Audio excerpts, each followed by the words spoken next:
what we're seeing in the mainstream is this one version of man. This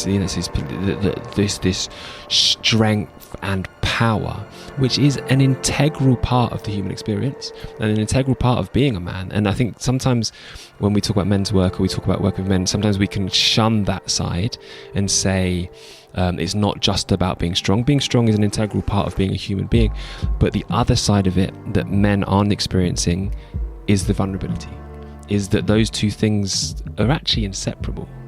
That to truly be strong, you have to be vulnerable. And to be vulnerable, you have to be strong.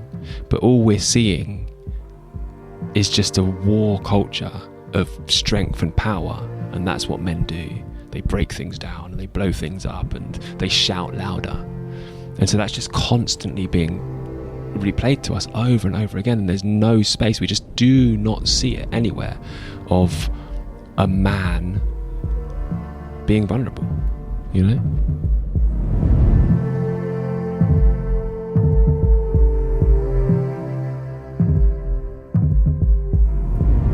You're listening to the Spaceship Earth podcast with me, Dan Burgess. The story of Spaceship Earth is simple. We live on a life-giving rock called Earth, hurtling through space. Like a spaceship, we have a finite amount of supplies with an intelligent operating system called nature, which keeps everything replenished as long as we all respect it and participate wisely. In this podcast, I'm in conversation with folk involved in regenerating life, shifting consciousness and reimagining how we can live more beautifully and peacefully. I talk with artists, writers, activists, designers, adventurers, healers, farmers, creative mavericks, and more. Their stories invite us to participate in the co-creation of life-sustaining cultures, in service to life, becoming crew on Spaceship Earth.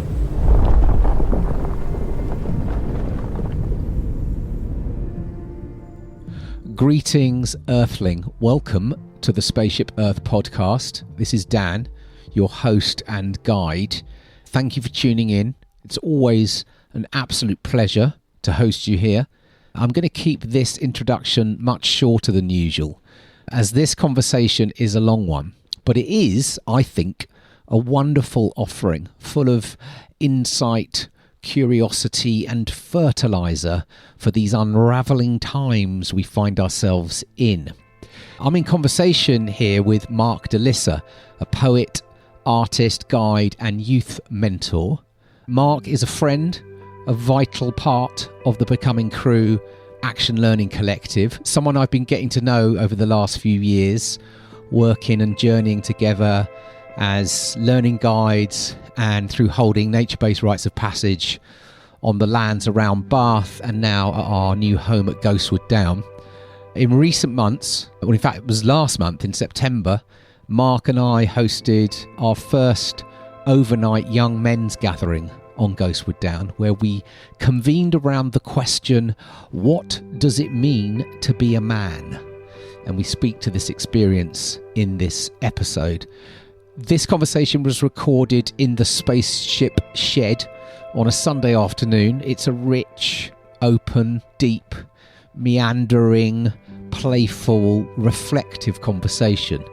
What might be expected from two slightly feral men with ADHD.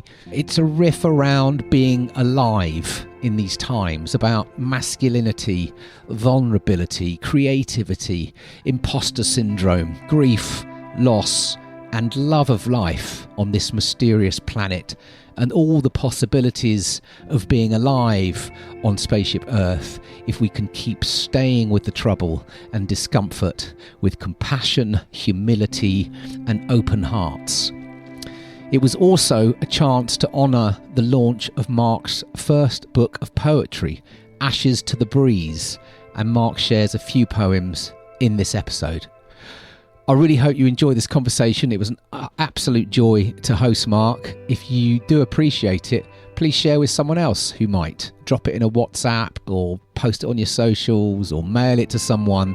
This is the way that we grow our listenership here on Spaceship Earth. It's only through recommendation. We're an ad-free, independent offering in our 7th year, and it's only through the reciprocity of our listeners who receive from the conversations and pass it on to someone else.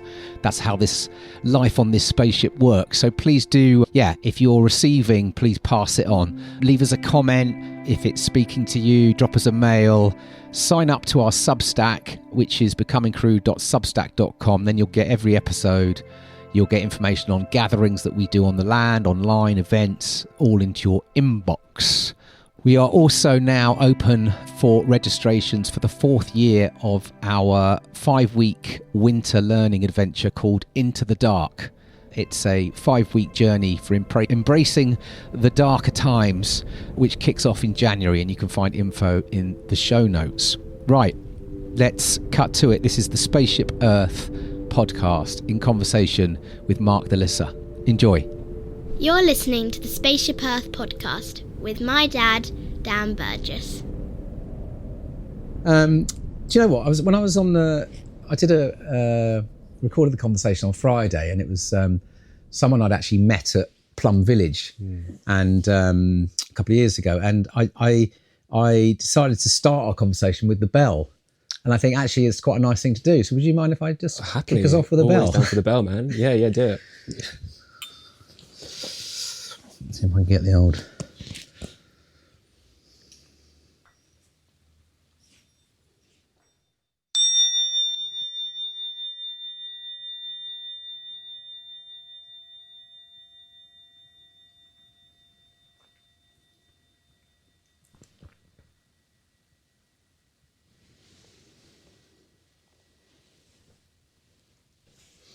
There we go. Yeah. Welcome to the spaceship shed. It's lovely. Yeah, it's good to be here. It's nice to. It's really nice to do this in the real life that we have, rather than on that screen over there, which is where I'm usually doing them. Yeah, I think I'm not particularly good. I mean, my computer's not particularly good anyway. It always is pretty slow, so I'm not very good on Zoom. And there's a definite disconnection, isn't there? I think to do things in person, where you can touch and you can talk and you can smell and all of it, it feels real. Yeah, well, thank you for coming on down. Yeah. How are you showing up today in this moment? I'm showing up. I'm excited, actually, Danny. I'm excited to do this. We've been speaking about this for a long time, haven't we? And yes, things are pretty crazy and awesome at the same time in my life. I've just had a really bad ear infection, which is some a bit woozy. But that's this time of year for me. You know, autumn is I always find it a very difficult time. I always get there's always some kind of illness that hits me in these transitional times, as I go from the summer to the autumn, from the light to the dark. But I'm showing up okay. You know, it's kind of I think at the moment for me it's one foot in front of the other at the moment, and just taking it step by step. There's a lot going on, which is terrifying and exciting. All of it. I'm just trying to be with it. Yeah. You know? Yeah, it's like the sort of challenge of our time, isn't it? How do you how to be with it, how to be with all of it, and stay with it. Yeah. I'm sure we'll go digging into that as we go. I guess connected to that, one of the questions I always love to start with is just knowing that we're living in a time where it seems like there can be so many realities, and people seem to be experiencing the world in many different ways. And I'm always really curious about, what does it feel like what does it feel, what are you feeling? What are you experiencing? How would you describe, I like to use the phrase, the vibes on Spaceship Earth in the kind of ecosystems that you're part of, let's say. How would you, what are you experiencing in these times? What are the vibes? Yeah, good question, Dan. That's a really interesting one, because I feel like it's very easy to look out at the moment, and there's a lot of fear, there's a lot of confusion.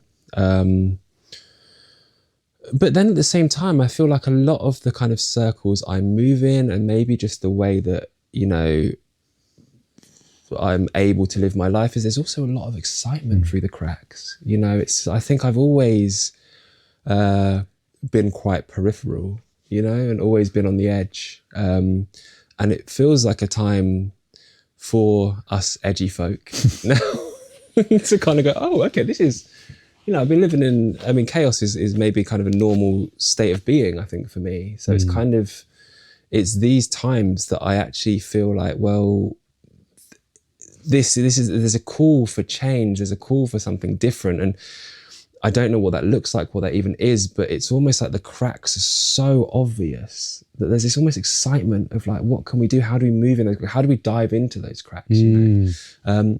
But then at the same time, it's also very terrifying. You know, I found myself, something that's very live for me over the last kind of couple of, I'd say months, or even just month, is this kind of, you know, this, we'll talk about like this far right rhetoric, right? That is everyone, you know, I just drive, you know, I'm driving to yours today. I drive through an area of Bath called Odd Down. It's like, and I see a white roundabout with a red cross on it, right? You know, so for me, it's kind of, there's this confusion as well. It's almost like, what is going on? How have we got this far? And I suppose I'm bringing this up is because as someone who's racialized as non-white, it's like I'm becoming very aware of how almost like unsafe I can feel sometimes as well in my own communities. And I feel like this whole, so we talk about this far right rhetoric. I think it is such an obvious division, isn't it? Pulling people. I mean, I can't believe that we're at a point where it's like it's almost it's race again. It's like you're this color, I'm this color. You're from here, I'm from here. We hate each other, and this is almost like this. I think it's an example of how extremely separate we've become, and it doesn't need to be that.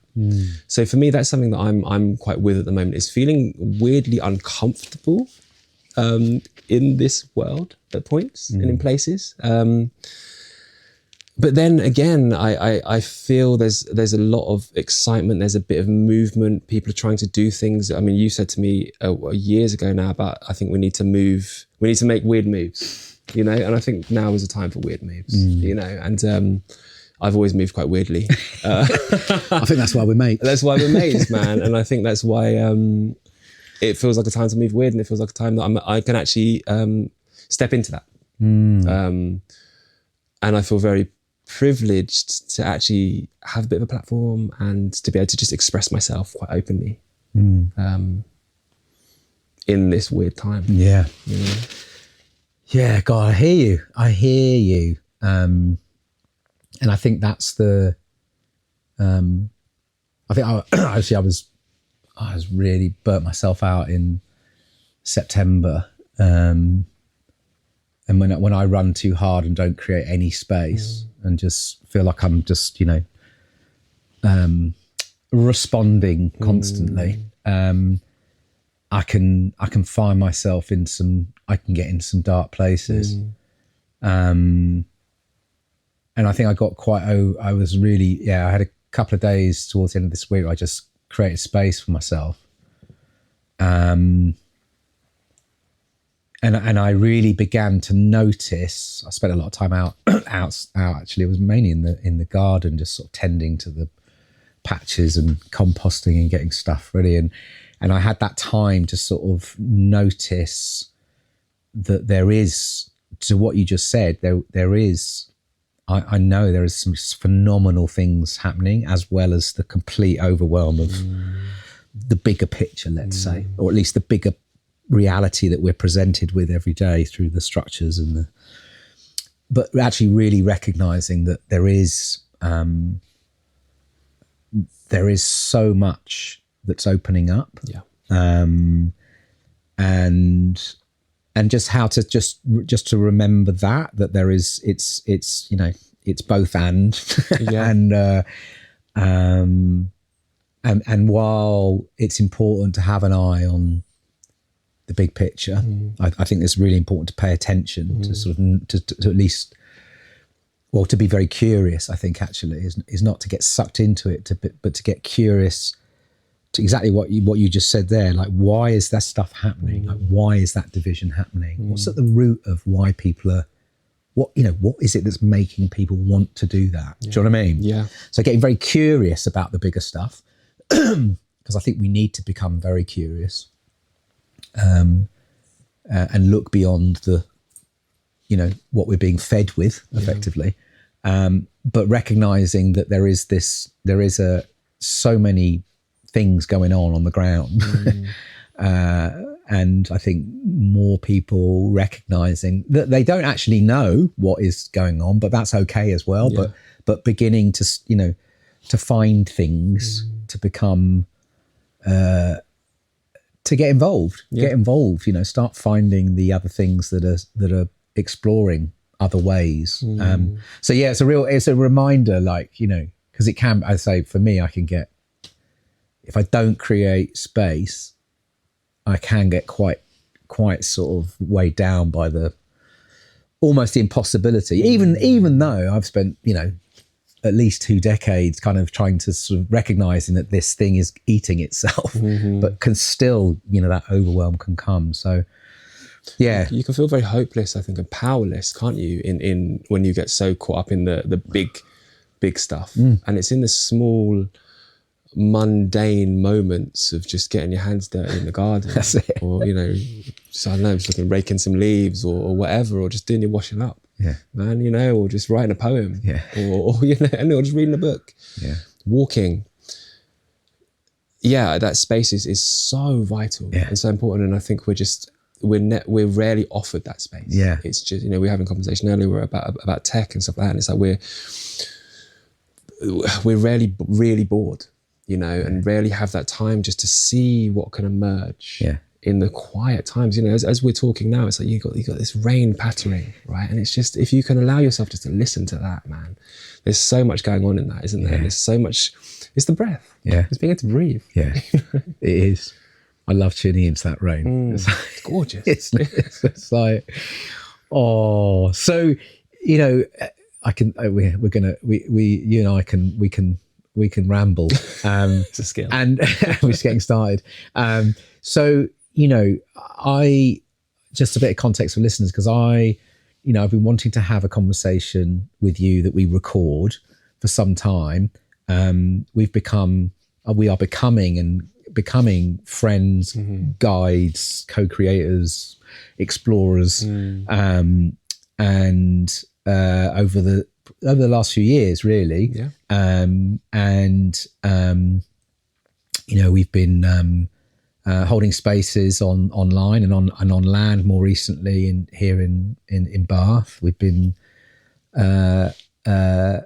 holding overnight solos and nature-based rites of passage work. We have this young men's work, which we're sort of birthing, which we'll hopefully speak to in this conversation. But you like, all the people who are traversing the edges, you have many, you do many things. It's sometimes I think it's sort of necessity for many of us, but maybe that's more who we are anyway as humans. But these often we have to always have a sense we have to become one thing in this culture, or maybe that's the story that's dying. But you're a youth mentor, you're a guide who guides all kinds of experiences out on the land. You're an amazing poet, which I think more people are starting to know you for. And you've just released your first poetry book, I have. Ashes to the Breeze. That's right, yeah. Well done, brother. Thank you. Which we're going to hear. You're going to share some of that in this conversation. But I wondered, just to give a little bit of context for listeners, and I'm always fascinated by, just the sort of the seeds, the threads, the things that have happened in our backstories that have sort of, have led to these kind of these pathways that we are now traveling. And maybe the threads that you've decided to kind of hold on to, and just to give people a little bit of a sense of, which brings us to this moment and the work you're doing, and the creative work that you're offering. And for most of my life, I've always struggled with direction. I've never known, and I've really struggled with. I used to actually think it was a big problem, especially through my early 20s. Living that kind of myth that I'll go to university, I'll get to then I'll know exactly what I need to do, and by 25 I'll have a house, and I'll be really happy, and I'll be married, and all that kind of stuff. And I look back, I'm 39 years old, and I still feel like a child, and just think that at 25 I thought I was a grown up. It blows my mind sometimes. So for me, I grew up in Northwest London, and I think as a child I was just very dreamy. I was very playful. I didn't ever have this I'm going to grow up to be this kind of thing. It was just I loved playing. When I discovered music, and I used to listen to music a lot, I used to just be in my room and pretend that I was I had a guitar. I've never been able to play guitar. I've always had guitars. And I was reflecting on this the other day, and I was like, probably when I get to 80, I'll learn to play guitar. I play 2 chords and then just forget. But anyway, when I was maybe about 12, 13, I used to just put on, say, Green Day or something, and just pretend that I was performing. And that was me. And that was, I always had this sense that this kind of intuition feeling that I would at some point perform. That's what I just always knew that I wanted to perform. But the weird thing is I was always quite a reserved, maybe quite a shy child. I was never forefront, but I was always in school plays and this kind of stuff. But yeah, I never had this idea of what I wanted to do, but I always knew that I wanted to create, and I wanted to kind of perform and be seen. So I journaled a lot as a kid. I've still got a lot of the first poems I ever wrote with no plan that they were ever going to be anything. It was just, I just always had this need to write. I always just felt for me, writing is a way of kind of making sense of myself and communicating with myself and the outside world. So just writing just is something I've always done. So that was just how I kind of went around as a child. I used to draw quite a lot. I used to write quite a lot. And I just kind of felt like I was always stumbling into the next step. I think I said earlier on, it's how I'm showing up today is kind of it's one foot in the front of the other. And I actually think that's how I function. And I've always functioned that way. And when I think too far ahead, when I'm and as a young person, this was a problem. I think too far ahead, I get very confused and I get scared. And I think I struggled with depression. And I think that was probably a big cause of it. This modern mentality of planning your life out ahead of you, and I just couldn't do that.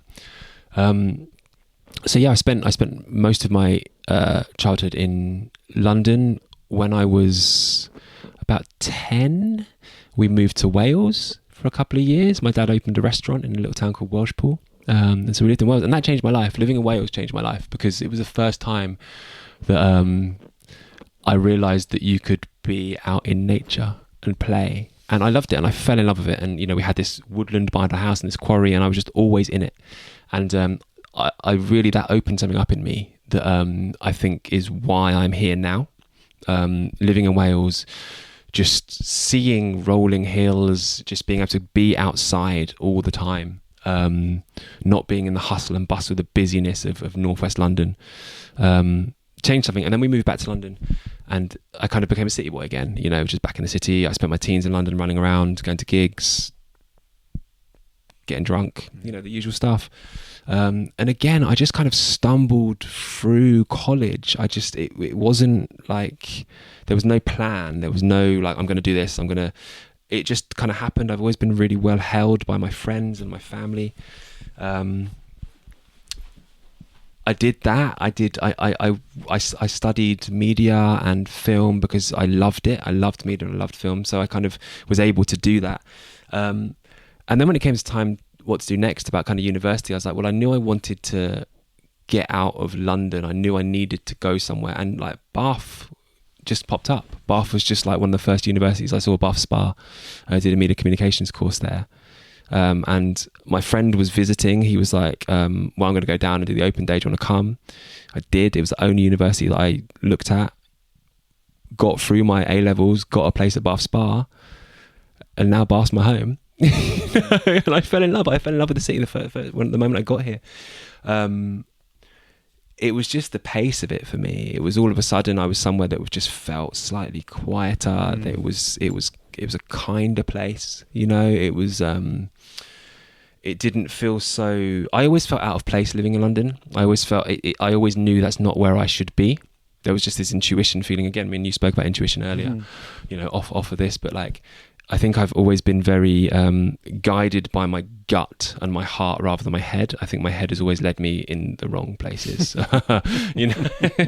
But my gut and my heart have always, you know, I've always been able to trust that and hear it at least. And so it led me here, and I'm a firm believer of it's that I feel like I'm always just kind of. I don't know if guided is the right word, but there's always like this kind of, I feel like I'm trying to go this way, but whatever it is like, no, Mark, it's this way.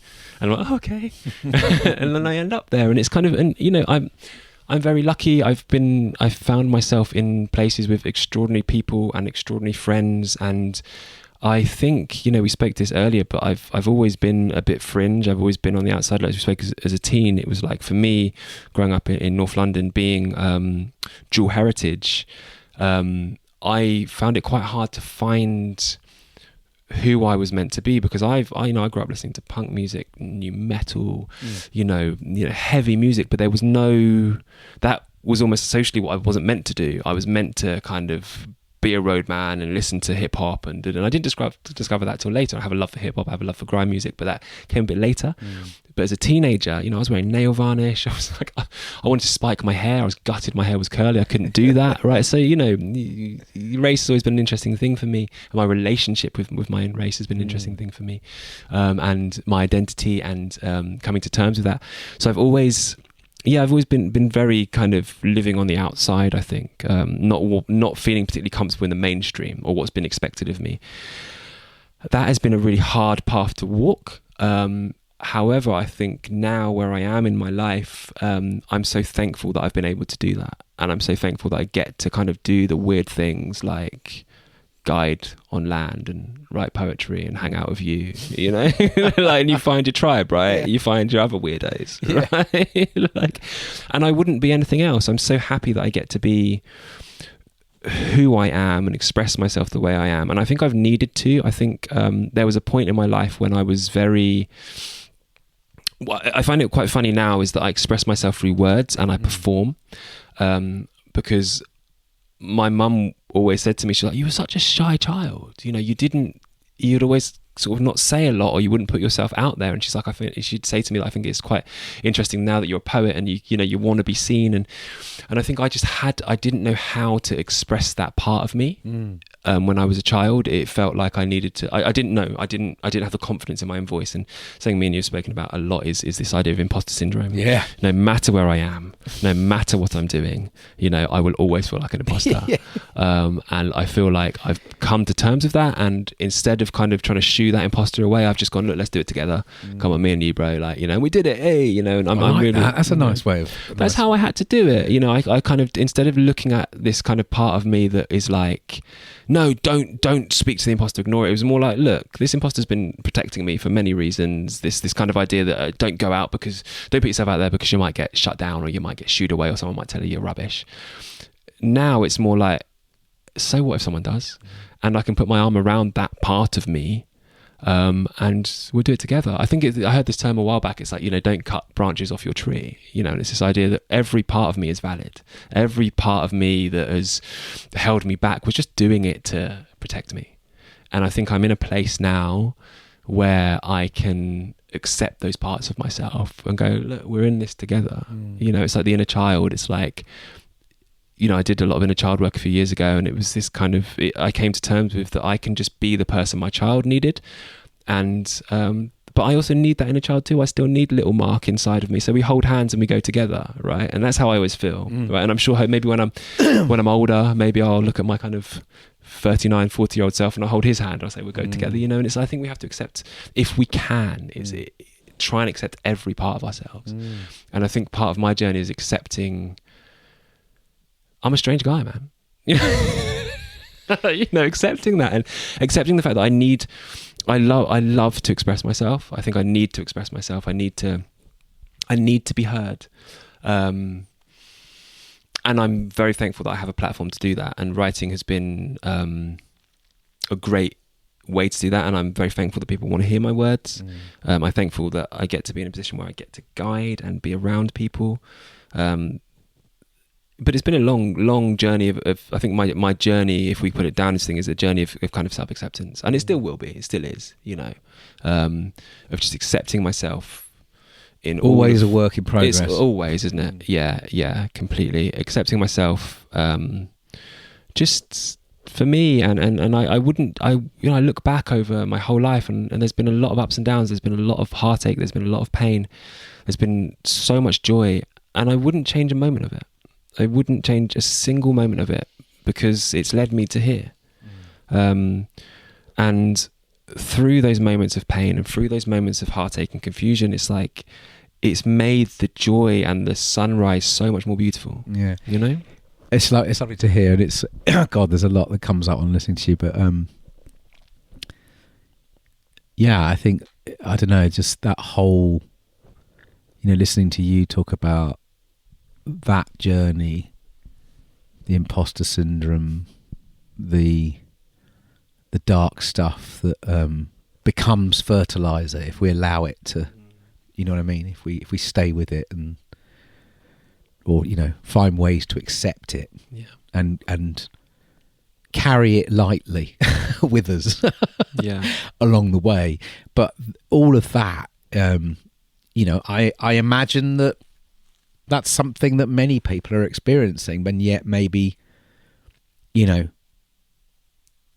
allow the imposter to have the final say. Allow, you know what I mean? Allow the dark stuff to sort of weigh too heavy to, you know what I mean, to see what it could become. And I feel that is such a, I don't know, you know, I sense this, what you're speaking to is also such a vital thing for this time, for this moment, for so many, particularly our younger folks as well, who maybe, you know, are sort of on their journeys, and what, you know, because the culture doesn't encourage us to know what to do with that stuff. Do you know what I mean? Yeah. It doesn't really create the space for us to sort of speak to our imposter, you know? Yeah. Bring it out. Yeah. You know, speak to the darker bits and pieces that are alive for us, that, you know, perhaps are troubling us outside of the obvious, you know, oh, go and have therapy, or do you know what I mean? Yeah. Because we sort of pathologize this stuff hugely. But actually, what if it's just vital humanness? Completely. That we've forgotten how to sort of, you know, be witnessed in it and held through it, you know, and take and learn from its lessons, right? You know, metabolize it into you know, nutrients, let's say. Can we have a poem? Yeah, man. I feel like we need a poem. Which one? I don't exactly. Let's see, man. Okay, do you know what? I think a good one would be the actual title poem, "Ashes to the Breeze." I think that's a nice one for this conversation right now. Would you read it to the camera? I can. Yeah, let's do it. I've got to find it first, man. Let's have a look.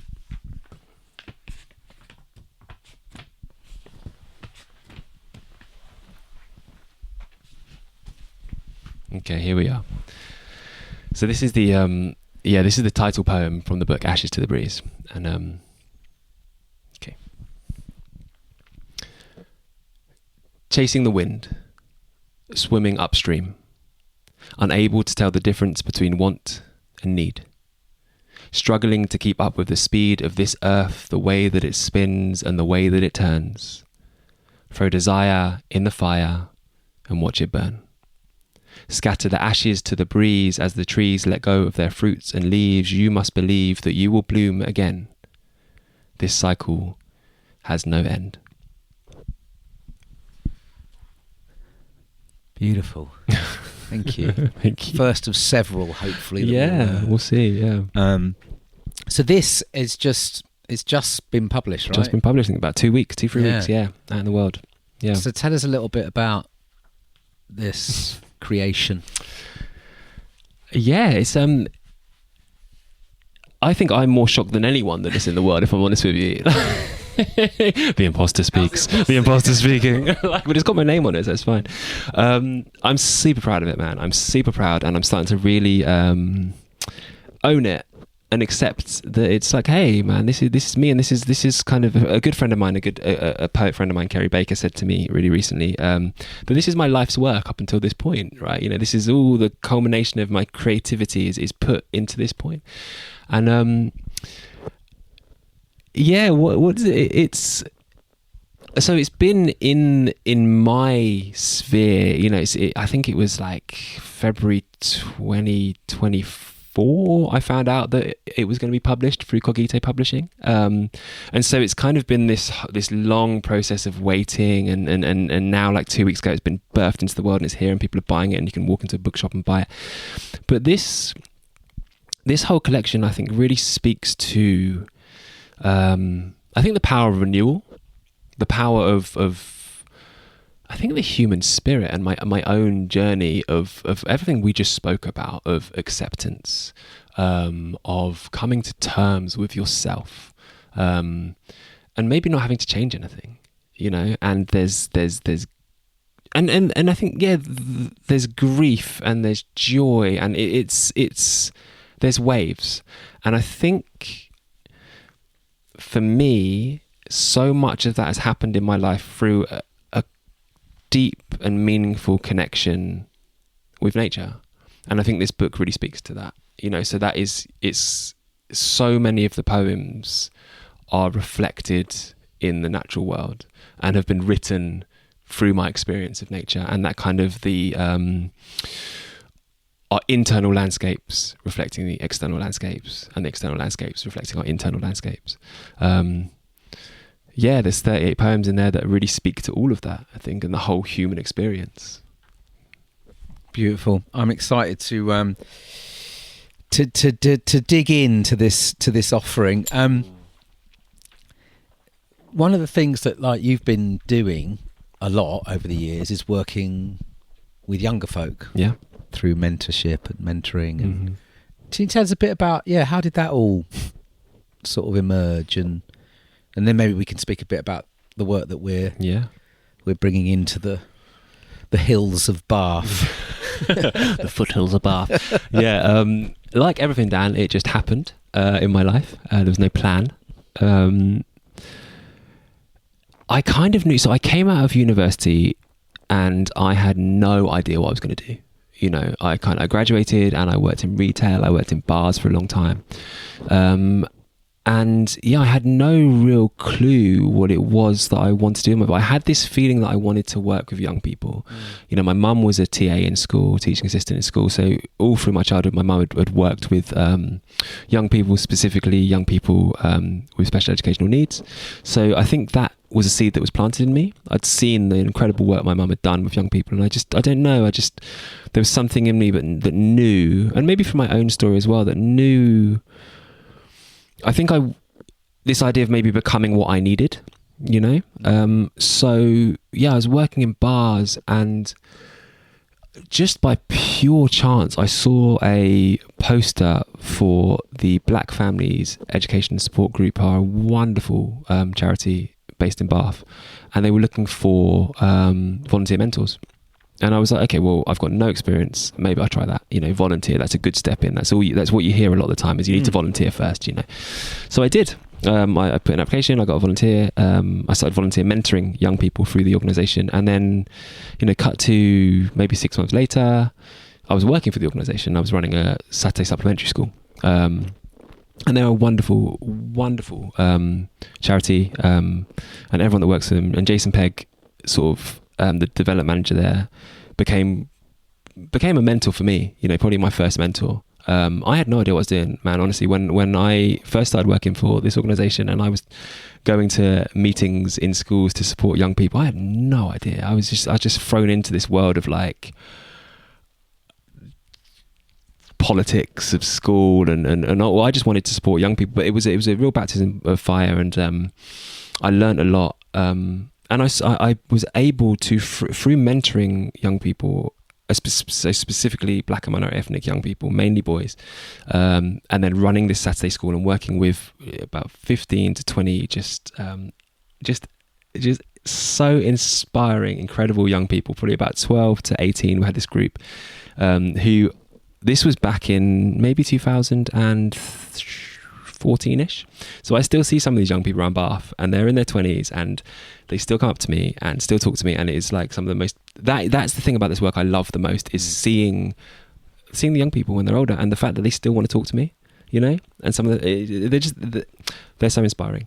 So that was my first way into working with young people, and then just through other organisations I still do and have worked for Mentoring Plus for a long time, where I'm a professional mentor. I've worked for the Bath Area Play Project as well, which is an incredible organisation. So I learned to bring play into my work, which really changed the way I looked at how I show up in this world. Play, giving play space, and the importance of play therapeutically. Now I work at the Bath City Farm, where I run projects there for 18 to 25-year-olds, and so I've had a really I've something I love about this city, something I love so much about Bath, is there is just such incredible organisations, young people organisations in Bath, and I've had the real pleasure of working for many of them, and getting to know so many different people, and there are just so many incredible sort of youth workers and forces for good in this city that really want to help young people.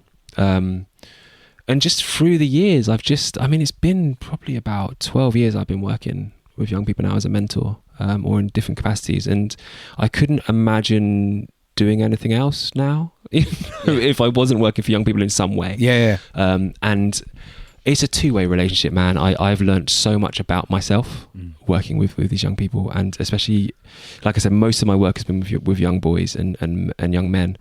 And they give as much as they take, and I think it's allowed me to find a lightness in this world, is working with young people. It's kept me grounded in a way that I just think, because I think many of us don't have any relationship with teenagers in our adult life, until you have your own kids. So you were a teenager, then you probably don't ever interact with teenagers, and then you have kids or something. But like for me, I think being able to experience teenagers and work alongside teens for most of my adult life has just allowed me just to kind of relax a bit. Yeah. I think. Yeah.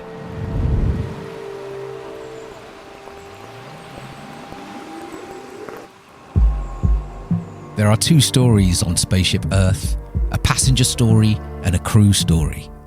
The passenger story is based on extraction, transaction and distraction, and it's leading us towards collapse. The crew story is based on connection, cooperation and participation. It leads towards regeneration. You're listening to the Spaceship Earth podcast with my dad, Dan Burgess. I mean, it's funny, isn't it, when you say that about not having these relationships, because it makes me, as I say, over the years, as I've sort of continued to sort of look under the lids of modernity in life, the things that come up, like this breakdown in intergenerational spaces, like this idea of, everyone being educated by the year they were born in. When you actually start to look at these things, they're ridiculous. It's madness, right? Yeah. It's ridiculous. If you look at all cultures who've lived on this earth way longer than the culture of modernity has existed, learning is intergenerational. Yeah. It's never separate. It's not. It's like, the young are learning off the old are learning off the young, and everything in between. And learning is happening in the relationships, in the spaces between. It's not about someone controlling the knowledge and being the knowledge holder and everyone has to get it. It's like it's coming from everywhere. Some of the knowledge can be silent. Some of it's just through listening. Some of it's through observation. And you kind of think it's, well, I mean, I often think so. Again, that's so much of the disconnection because we're not in spaces together. You know, there's very few spaces, right, where we can, like you just said, like where we can actually, be with different age groups and learn from each other, and create with each other and be inspired by each other. You know what I mean? And debate with each other and disagree with each other and all of it. But it doesn't really exist. As far as I can tell. No, it doesn't. It's very incredibly niche somewhere. But and I think, you know, and it's.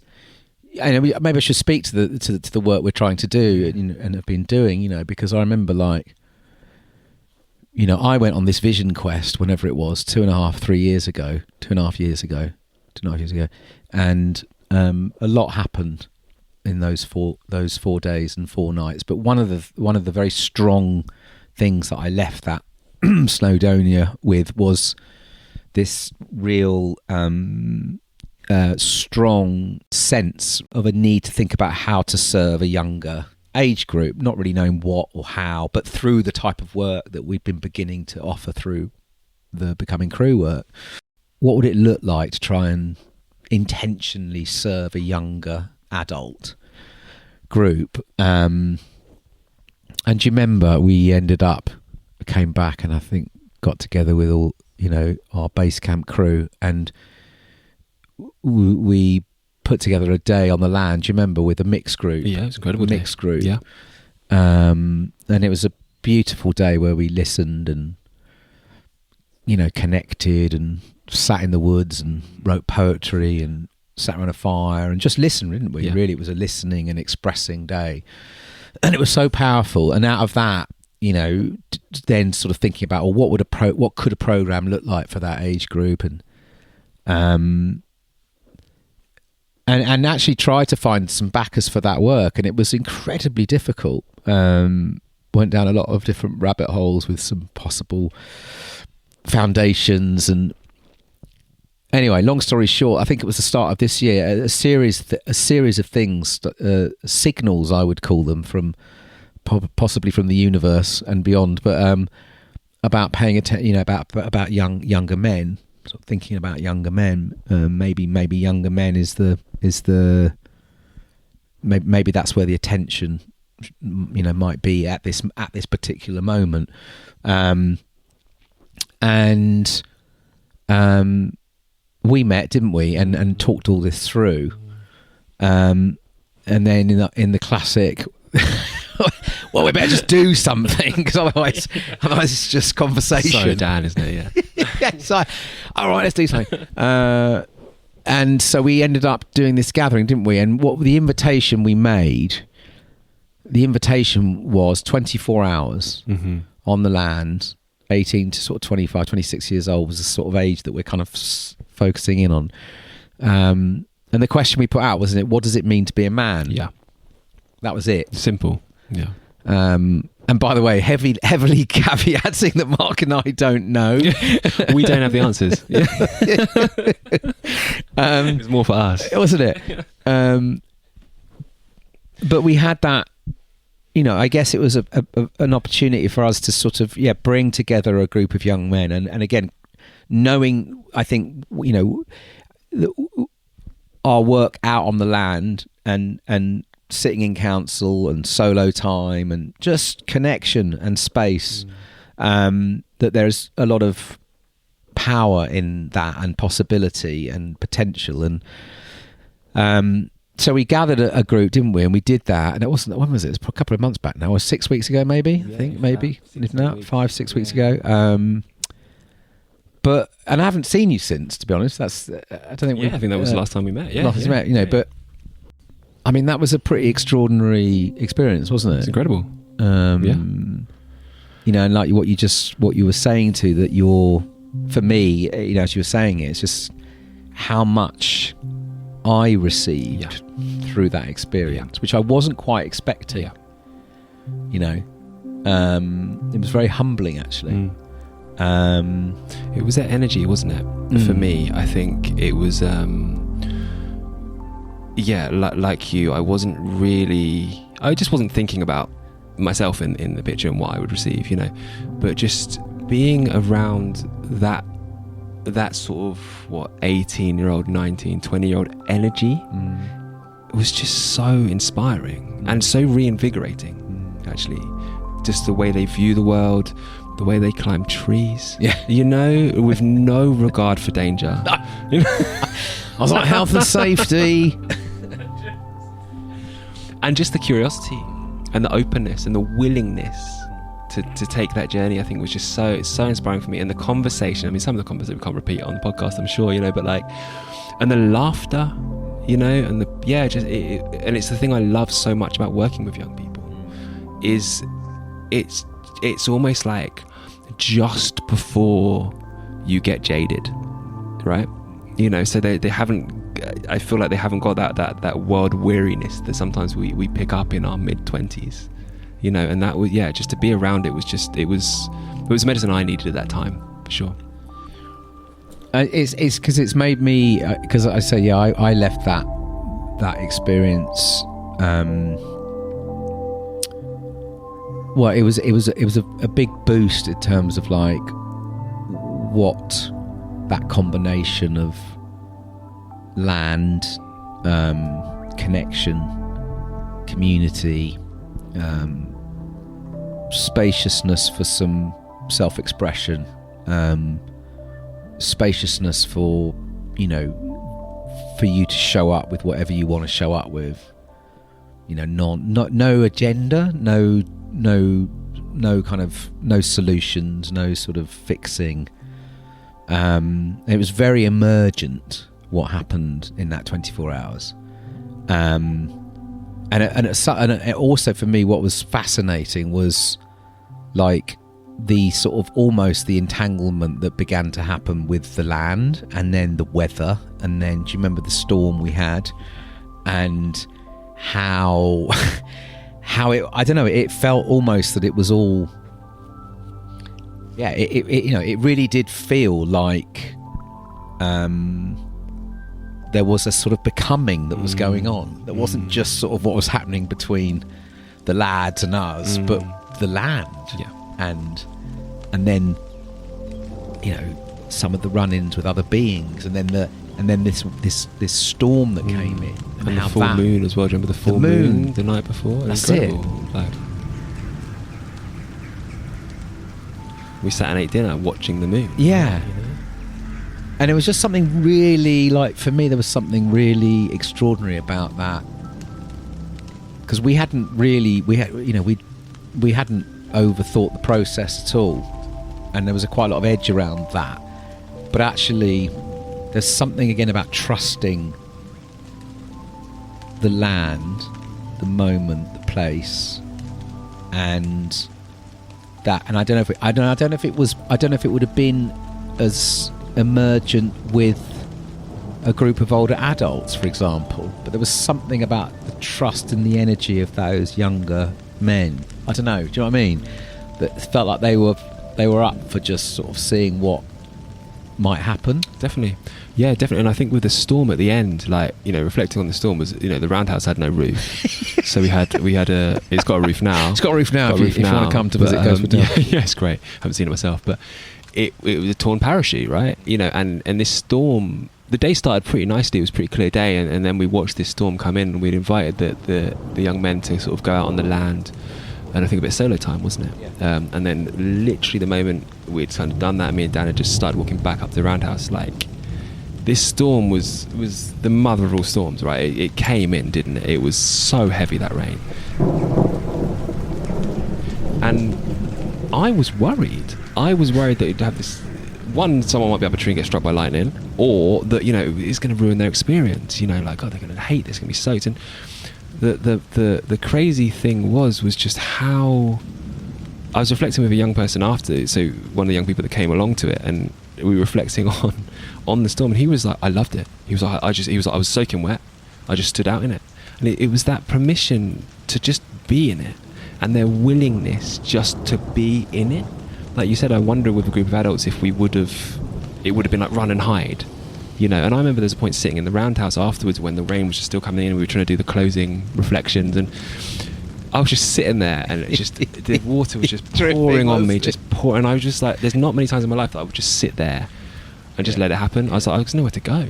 And because they were just so, you know, they didn't barely any of them had wet weathers on. You know, they were just doing just everyday clothes. I think one of them had Birkenstocks on, you know, so, you know, but there was no problem. No. There was no problem. They just were just so willing to experience it, you know, in a way that I just think as adults, maybe we're not. You know? And it brings me back to them, because I remember, as you were talking, it was I remember one of them's talking about, when we were back around the circle after the solo, when he was talking about the aliveness he felt being in this thunderstorm, and that stayed in my head for weeks. This, you know, he said something like, I felt an aliveness that I don't feel in my everyday, sort of being thunder and lightning under these trees, being rained on. And do you know what we ended up? Do you remember we ended up riffing on the stormy times that we're in? Yeah, you know, it's perfect. Yeah. And that they've been born into. Yeah. You know, and actually, again, it made me feel how again, obviously that was a snapshot, a group of young men, but that particular group, and I'm sure that it's reflected in their peers, but it felt like, by the end of it, they were okay to be in the storm. Yeah. They were okay to sort of be in the mess. Yeah. Do you know what I mean? Yeah. And stay with it and not, you know what I mean? Yeah. Not kind of run from it or and so there was something really, I don't know, just felt like there was an energy that I don't often feel, you know, all the time when I'm with adults, you know, which is actually a willingness to be with the storm, so to speak, you know. Yeah, they're kind of, you know, when it's working on a few levels, isn't it? You know, that idea when we riffed on the idea that they're born into this storm, and yeah, I think they are able to ride it. They are better equipped to deal with these stormy, messy, terrifying times. And that whole experience was like this kind of beautiful poetic metaphor for that, right? Yeah. You know, like you said, to not run from it. Yeah. And I think with this work that we're trying to do, if we can hold these young men, young people in these spaces and give them this time to reflect, it's like because they're the ones that are they have to live this. This is their life. This is the world they're inheriting, right? And they're the ones that are going to have to ride this storm, to build the boats, to get through it, all this kind of stuff, right? And so it's like, if we can open these spaces where they can have the confidence to know that they can, it's okay. Like, yeah. And I think there's, it really confirmed to me the intergenerational connectivity and how vital that is how vital it must become, because to be in it together in ways to try and create space and prepare the ground for something new to emerge. It feels like it just became very clear to me after that weekend that this kind of work is going to be is so necessary. To start to sort of, you know, the letting go of these old stories, the letting go of the kind of the stuckness, and starting to create the spaces for something new to emerge, which we kind of probably don't know what it is, but allowing our young folks to really be supported to explore that, you know, and how we know that the land just does something that you just can't, that just physical spaces just don't do. And you get your own experience, I think, as well. And I think that's why creativity is sits at, it's kind of the center of what we do, you know, because like you just said there, kind of this idea of allowing space for something to emerge, but we don't know what that's going to be. And that's why creativity on the land, with the land, allowing the land to kind of be the catalyst for your creativity. That's why it's so important, that space to just see what can creatively emerge, right? And the land will just give you what you need. Everyone's experience will just be so vastly different. We know that from the solos we've been doing with adults. Everyone will view it so differently, and I think the beautiful thing about that age group is they are just naturally so open that half the work's done already. It's there hasn't got to be this like, okay, let's first kind of really sink into it, let's kind of like try and open ourselves up, let's get past all the bullshit that we've built up. It's not quite there yet. So they're just so ready to receive what the land wants to give them, and they all in their different ways seem to receive something. Definitely. One of my favorite moments from the whole thing as well was that, you know, we brought a lot of instruments, so we brought a lot of drums and shakers and whatever, because, you know, we wanted to explore this idea of maybe non-verbal communication. How can we be in a group not speaking? And just that organic drum circle that we had, which just went on amazing, for like half an hour, and it was just, and you could see the confidence of some of the young men who aren't so confident, you know, banging on a drum or getting a shaker, and just this playfulness that just emerged, and just the way it rose and fell and then just fell into silence, and we were like, it's proper groove. It was a real groove, it was like man. Really hypnotic, sort of like. Yeah. It was everyone beautiful. was in it. Yeah, really in it. And then it just kind of came down, and it was like, okay, cool. Should we go have some dinner or whatever it was, you know? But it was so organic, and it was just so creative and fresh, you know, and that confidence building the whole time. Yeah. Yeah, it felt very much like this is important work that we need to try and we need to try and make this a thing. Yeah. Which is what we're trying. And wants to fund us, please. But you know, we've got this amazing, you know, there is this, the land now at Ghostwood Down, and it feels like this is the time to be offering this kind of work. So we'll see. Should we have a poem? Yeah, that makes me want to share a poem. It's a poem called Broken, actually, and it's a bit of a different vibe from the first poem I shared, but it's a poem called Broken, and it's about male mental health, and I think it's an important poem, and I do like to share it, so I'm going to share this poem called Broken. To the camera.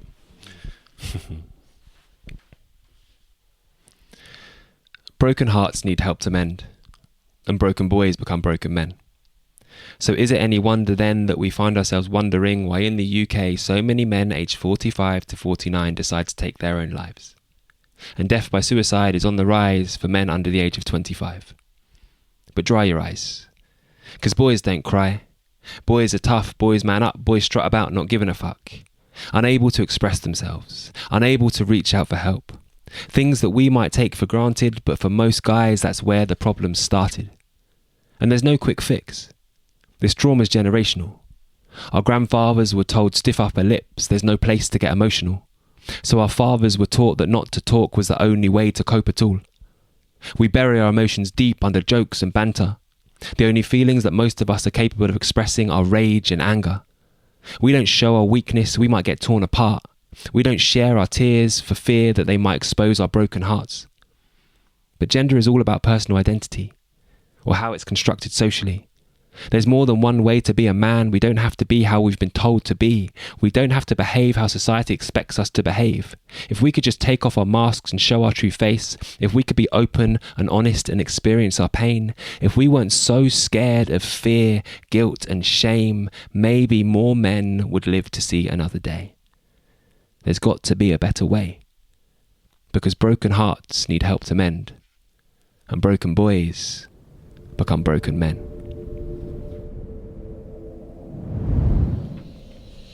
Wow.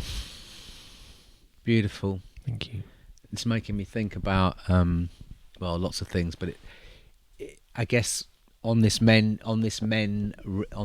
riff, you know, because one of the things that's been happening a lot, over all this gathering work, like a lot of the Becoming Crew offerings, it's been sort of 4 years now, we've been sort of offering up, various types of learning journey, sometimes online, now with the land, beginning with the land, and it's mainly women that show up, and I think your poem just spoke to quite a lot of the reasons for that, and it's been a question for me, it's been a very live question for me over the last few years. In my head, I'm like, where are the men? And I know it's not just in our work, I know it's something that's happening everywhere. A lot of the kind of, I don't like to use the word change-based work, but let's use it because we kind of know roughly what it is. But it feels like, it's really women that are really stepping in this time. And, even just in the last, we did the Young Men's Weekend. I think the weekend after that, we did our last community solo for the year. And it was all women. All women. I've never ever had a group of all women doing a solo with 2 male guides. I did a council over in Stroud with a friend and co-guide, Beth, and she had convened folks in her local community to come and just do a night of council. And I think it'd been about 50-50 sign up, men, women. And then on the actual night, only the women turned up. I was on that thing I was showing you, that relational AI course. Last weekend, I was online, a Zoom thing, and I'm in this, I don't know, there's about 40 people on it. I'm in this breakout, it's all women and me, and I keep finding myself in these all, training, the training, right? The last training I did this year, the Four Shields training with School Lost Borders and Betsy and down in Devon, and Mark did it as well, Mark Sears. And I think there was 3 men, everyone else women. And so I don't know, like... Yeah, I see it everywhere, bro. I just started my yoga teacher training. There's me and 1 other man on that. It's the same within care roles. It's the same in the work that I've been doing for a long time. I think the reason I've been successful as a mentor is because I'm a male. There's not many of us. I don't know. I suppose my poem is speaking to this idea that men. Oh man, I think it goes back. I think it goes all the way back to some of the conversations I'm having with these young men, boys in school. I think as open as we want young men to be, still the culture just isn't there yet. The culture, the kind of the macho culture, the culture of what a man is. And I think it's actually worryingly becoming even more prevalent now, of what a man is, being tough, not showing emotions. Is really locked in, really locked in. And I think this kind of work is so exposing, and that many men have never, through their whole adolescence and then young manhood, ever had a platform to express, be vulnerable. To be vulnerable ever. So you get to a certain age and you probably know you need to. I mean, that's why that poem speaks to the male suicides being so high at 45 to 49, because you get to a certain age and you've never had a chance to do that. So I suppose what we're trying to do with this work is give young men at a very vital time in their lives a chance to open up and be vulnerable, accept vulnerability as a natural part of who they are.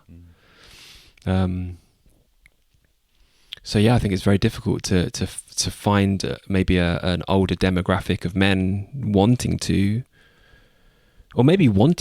but actually being able to step in to it. right? Because I think they want to. I think many people want to. Yeah, and you know, and we know that, you know, when men do step in and are held and feel safe and welcomed, then they allow themselves to begin to open up, and then the possibilities come flooding in. So they're sort of in it, they feel it, but it's just it's bringing more men through that first doorway, which is the hardest bit. It's okay, you're going to be safe here, you know, and there's nothing to know. You know. And in my sense, it's all about that. It's how you actually step into these kinds of spaces, and feel that you can actually show up. And so much of it, you know, you see the drop-offs and the people sign up and don't turn up, and so you know there's something going on, which is saying, you know, something that people are experiencing. Which is saying, I can't do this, or, you know, I'm not ready for it, or it's too weird, or, you know, it's not for me, or whatever it might be. But we need men, really desperately need more men.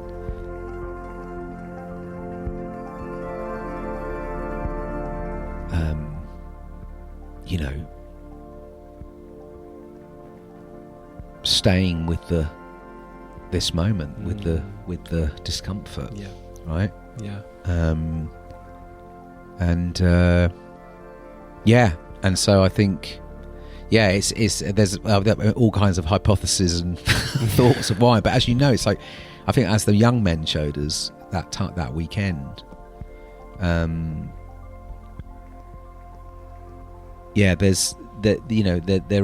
there's really, I mean, for me, it is just about the power that comes from bearing witness to each other, from listening to each other,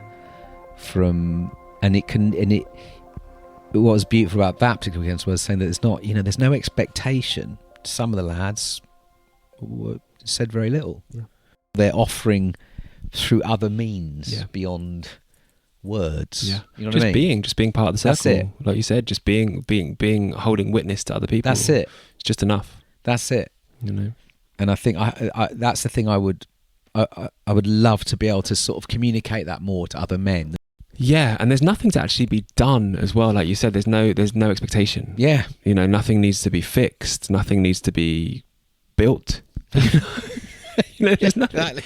It's just being. Yeah. But then, you know, I suppose we are, we and I think this is almost what it all comes down to, isn't it? It's like just being for men, for women, for young, for old. It's like, you know, when was the last time many of us could just be, you know, just sit with no agenda, with no plan, with no notifications, and just be with ourselves. And I think when, you know, the land is as incredible as it is, it's also very exposing, you know, to just be on the land.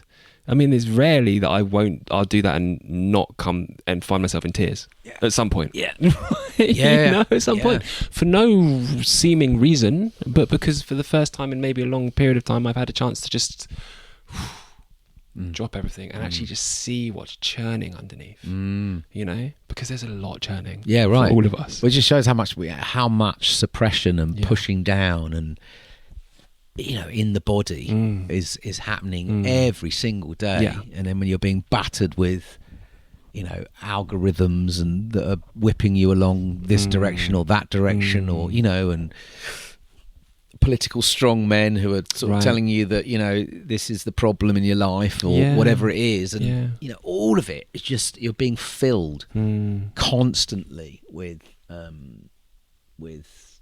noise and confusion, and that's what we're seeing, isn't it? Like this what we're seeing in the mainstream is this one version of man, This, this strength and power, which is an integral part of the human experience and an integral part of being a man. And I think sometimes when we talk about men's work or we talk about working with men, sometimes we can shun that side and say it's not just about being strong. Being strong is an integral part of being a human being, but the other side of it that men aren't experiencing is the vulnerability, is that those two things are actually inseparable.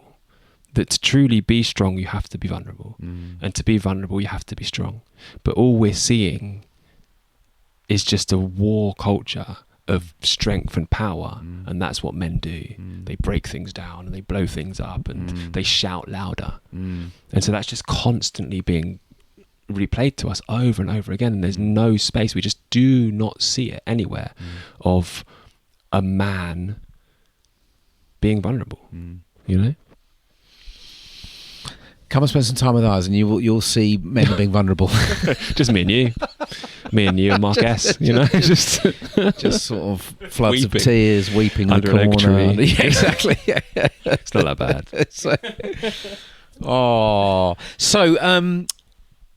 I have some little questions. Okay, here we go. My sort of like, you need to come and play with me with these because they're just sort of, part of my ongoing inquiry into being on a living spaceship called Earth. But there's I guess this also just about grounding in this moment. So the first one I want to ask you is like, what part of modernity, modern life, feels most absurd to you right now? I think the most absurd thing, and I think the most unnatural part about modernity is the myth of progress. Is the idea that we are always progressing and getting better, and that if you're not, you're lazy. So idleness is something that I've always struggled with in my whole life. This idea that I'm a lazy human being. I think I'm just a chill guy, basically. But for me, so you're not into the story of productivity, Mark? I love it. I just love it. Like, just go. Productivity equals success. Yeah, sorry, my bad. Yeah. It's what I believed. You know? But I couldn't subscribe to it until I found myself the outsider, right? Totally. So that's it. The most insane thing for me about modernity is just our obsession with productivity and progress, and that we give no real space, because even say meditation or mindfulness or space of just being, forest bathing, has all become commodified to an extent. Whereas to me, that is the real human experience. Just being able, I said it before, just be. But this constant need, and I feel it all the time, this constant need that I'm wasting my time. I'm not doing anything. It's I have something think is a male programming thing as well. I don't know, but I mean I have this constant thing, not enoughism, not doing enough. Yep. Oh my God, it's like I find it very difficult to rest, to take real space, just to let go.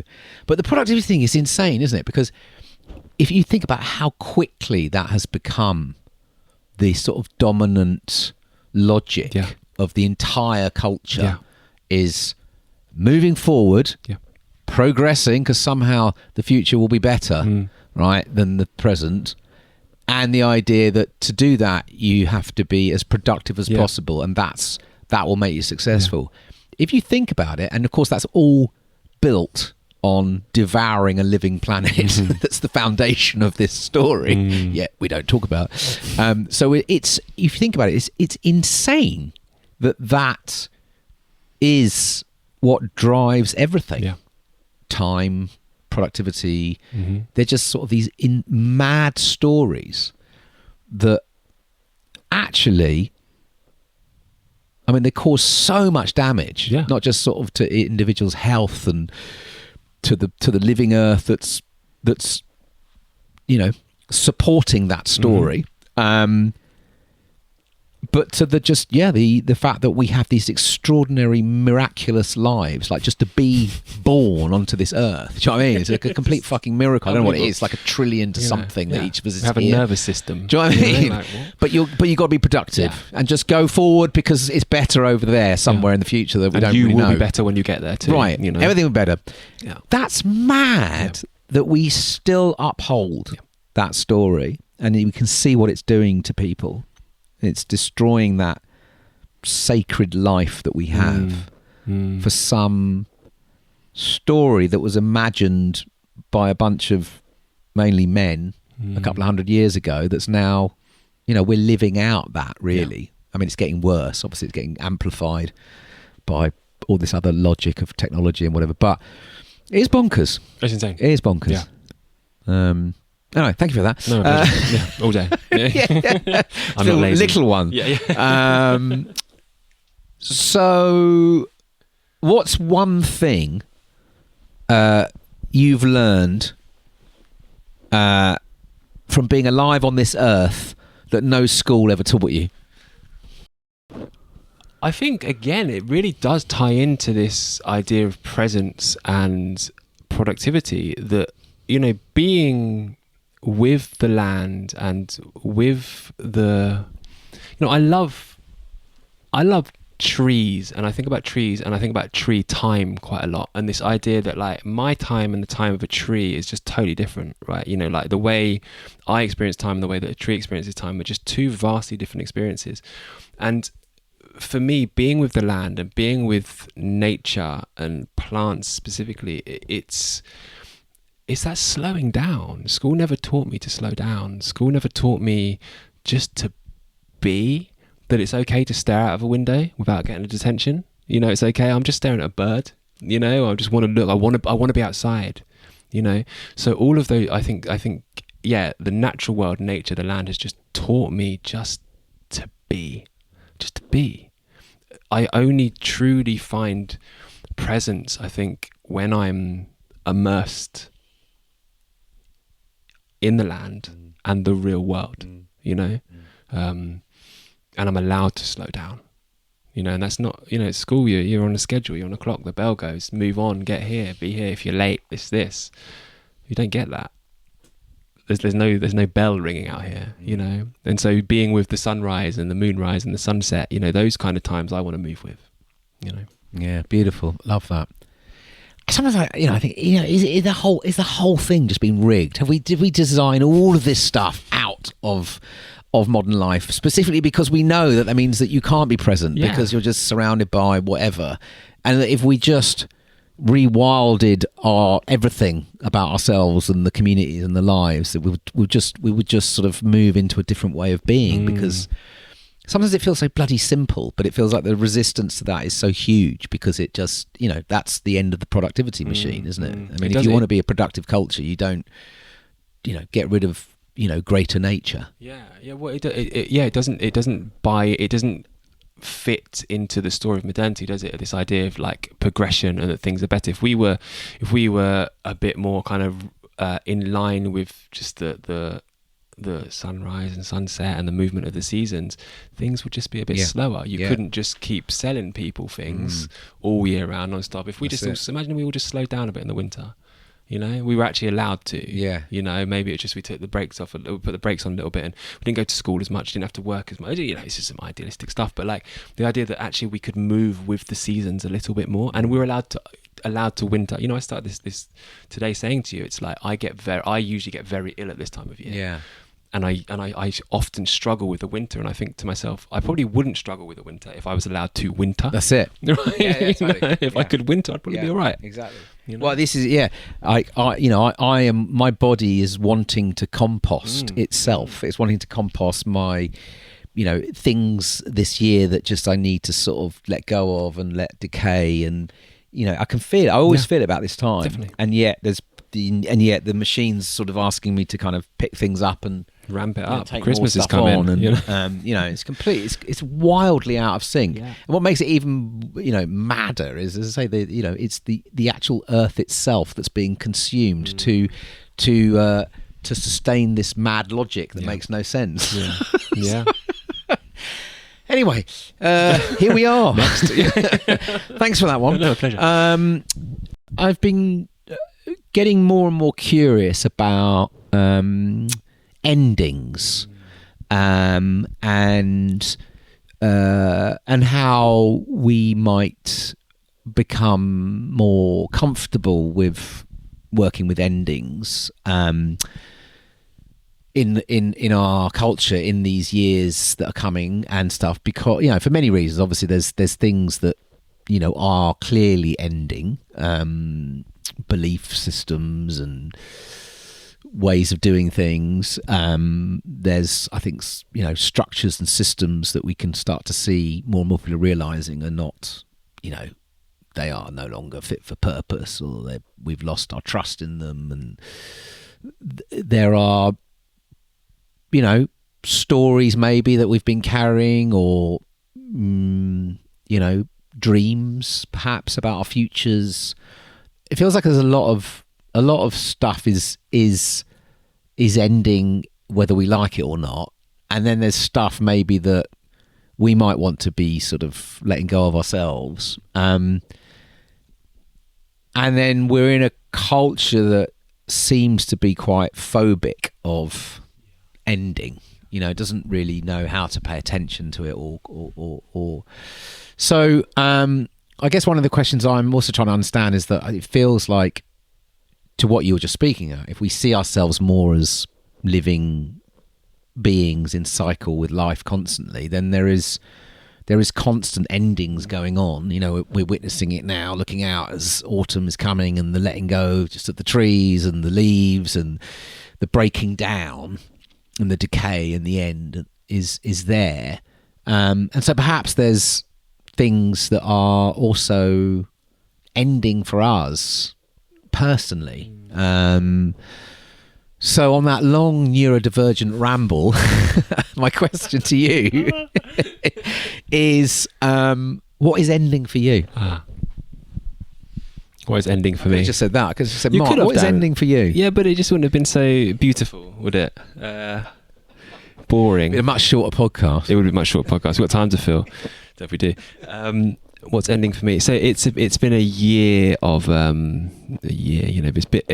say this. Yeah, there's been a lot of endings for me recently, as you know, and it's been a crazy time for me this last year. A lot of things have changed. A lot of things have ended.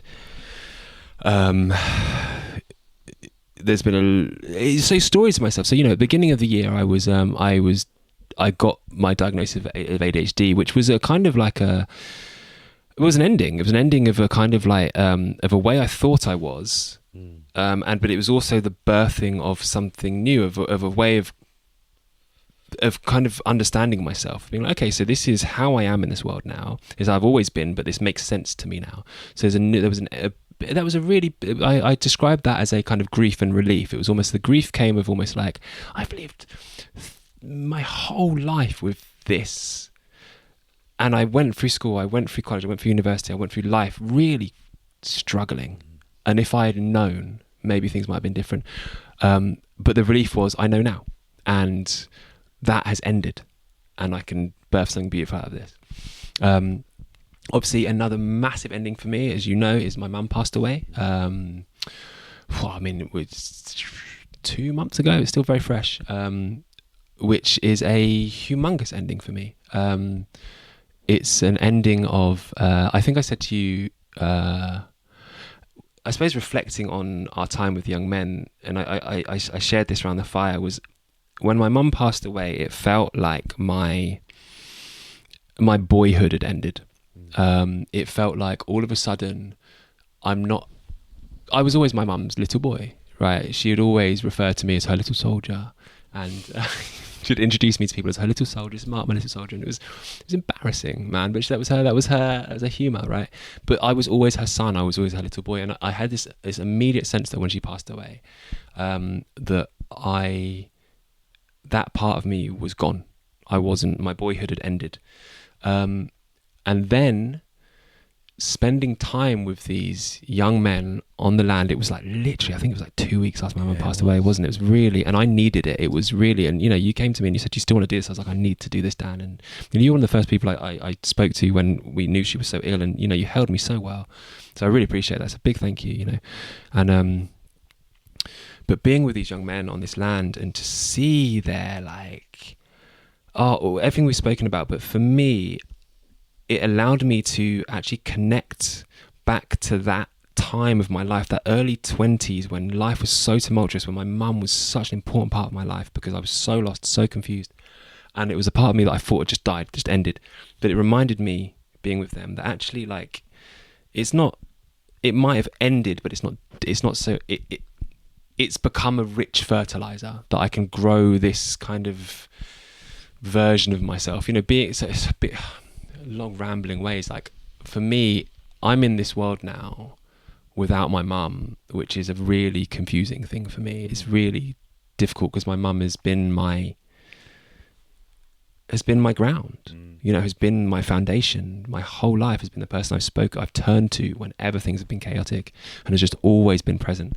And so for her not to be here physically with me, that's a definite end. But what's come out of that ending is that, like, I now talk to her in the stars, I talk to her in the trees, I talk to her in the moon, and I sense her in her being freed from her body, that she's everywhere. And so something has ended. The biggest ending is that I've lost my mum, but the thing that's come from that is I've almost found her everywhere else, which has created a deeper connection for me, and in my children too. I found her in my children. I see her in my daughter. I see her in my son. I feel her in me, so that end has created something very beautiful. It's great. And I'm a firm believer in that we need endings. Oh God, we need them. And I think this is the problem that we're struggling with in our story at the moment of modernity, is that we're not willing to see the end. We're just not willing to see the end, and maybe that's what we need. We need to understand that everything comes to an end and everything's being reborn.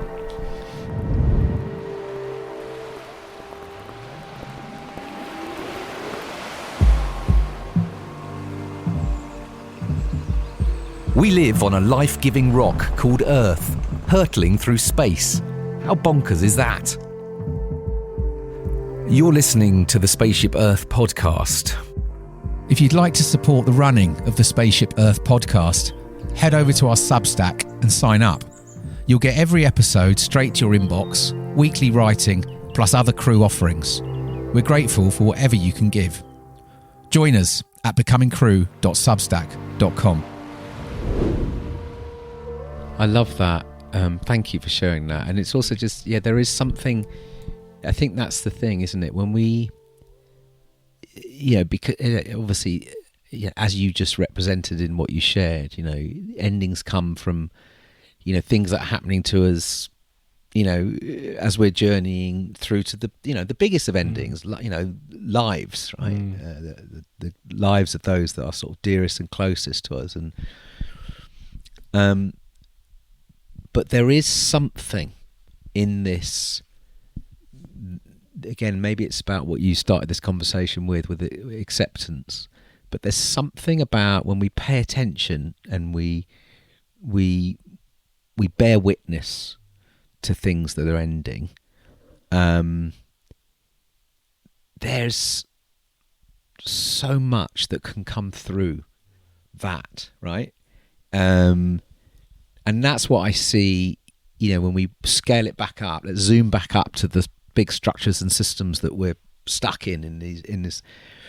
It's the same thing. Like, you can either you can either allow these things just to run their course and collapse and cause chaos, or you can begin that process, which is like a hospicing process, I guess, is what Vanessa would say. But that there is a lot that can be received through that ending that can really begin to plant some important nutrients, fertilizer, connection, insight, whatever you want to call it, into what is wanting to be born, right?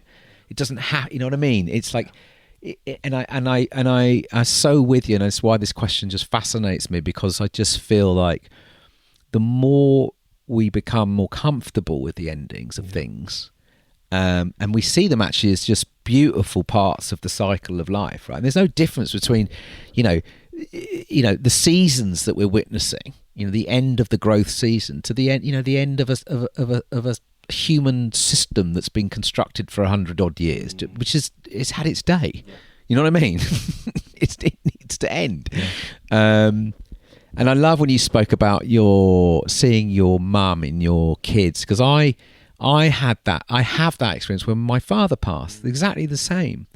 I began to really see him, not just out, through the goldfinches and various other forms, but really seeing him in my kids. And I remember saying to my kids about, I think just after he died, just about how, he's passed on, he's left this realm, but he's fully alive in you. He's fully alive in me. Yeah. It's like, sometimes it annoys the fuck out of me because it's like, oh my God, it's him. But you begin to see again that there's a sort of like I think with whatever story that we're upholding about death and ending, it's impoverishing us, because it feels like there's a lot more going on. Then we could even comprehend. I had the same experience. So it was when we were on the land with the young men, and it was, everyone had just gone to bed, and I decided to sit on my own. I needed a bit of time by myself, so I sat by the pool, the beautiful spring that we have on the land, and I sat there.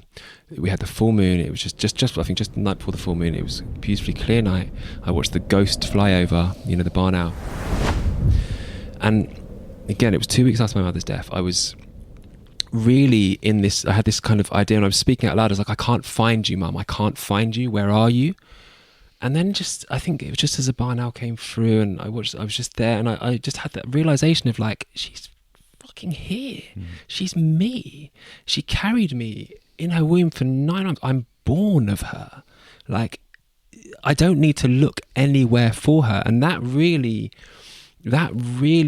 just freed me, because I now have this mentality of I just carry her wherever I go.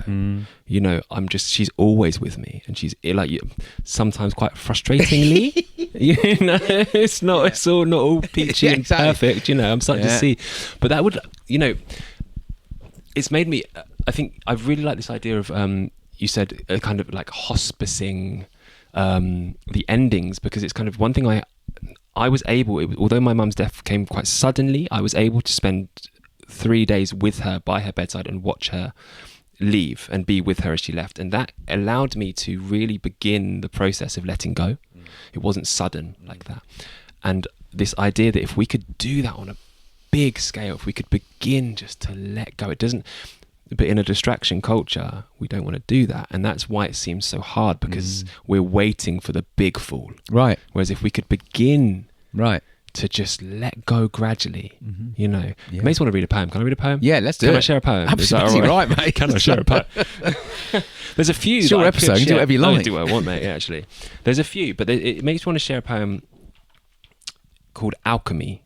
And I actually wrote this poem after the remix that we did. I remember this. You remember this one? I think we've shared this before. Got to find it. And this was really inspired by something that Sophie Strand. It was after Sophie's session, wasn't it? God, just so much wisdom. Love Sophie. I want to get Sophie on the podcast. She's an incredible human being. And just so inspiring. So this is a poem called Alchemy, and I think it kind of speaks to what we were just speaking about. The beautiful alchemy of decay, to be broken down and then born again in a new way. So what are you willing to throw on the compost heap? Can you dig down deep and allow your old stories to die, only to witness the rot and decay feed new life? Death gives way to life, gives way to death, gives way to life, a dance between rot and ripe. Life gives way to death, gives way to life, gives way to death. Offer your notions of self to the worm and watch them break it down until there is nothing of you left. Decompose your bones and let them grow new futures. Once again returning home, once again becoming whole. As decay melts away your singular self, let every part of you feed this world, let every part of you feed this world.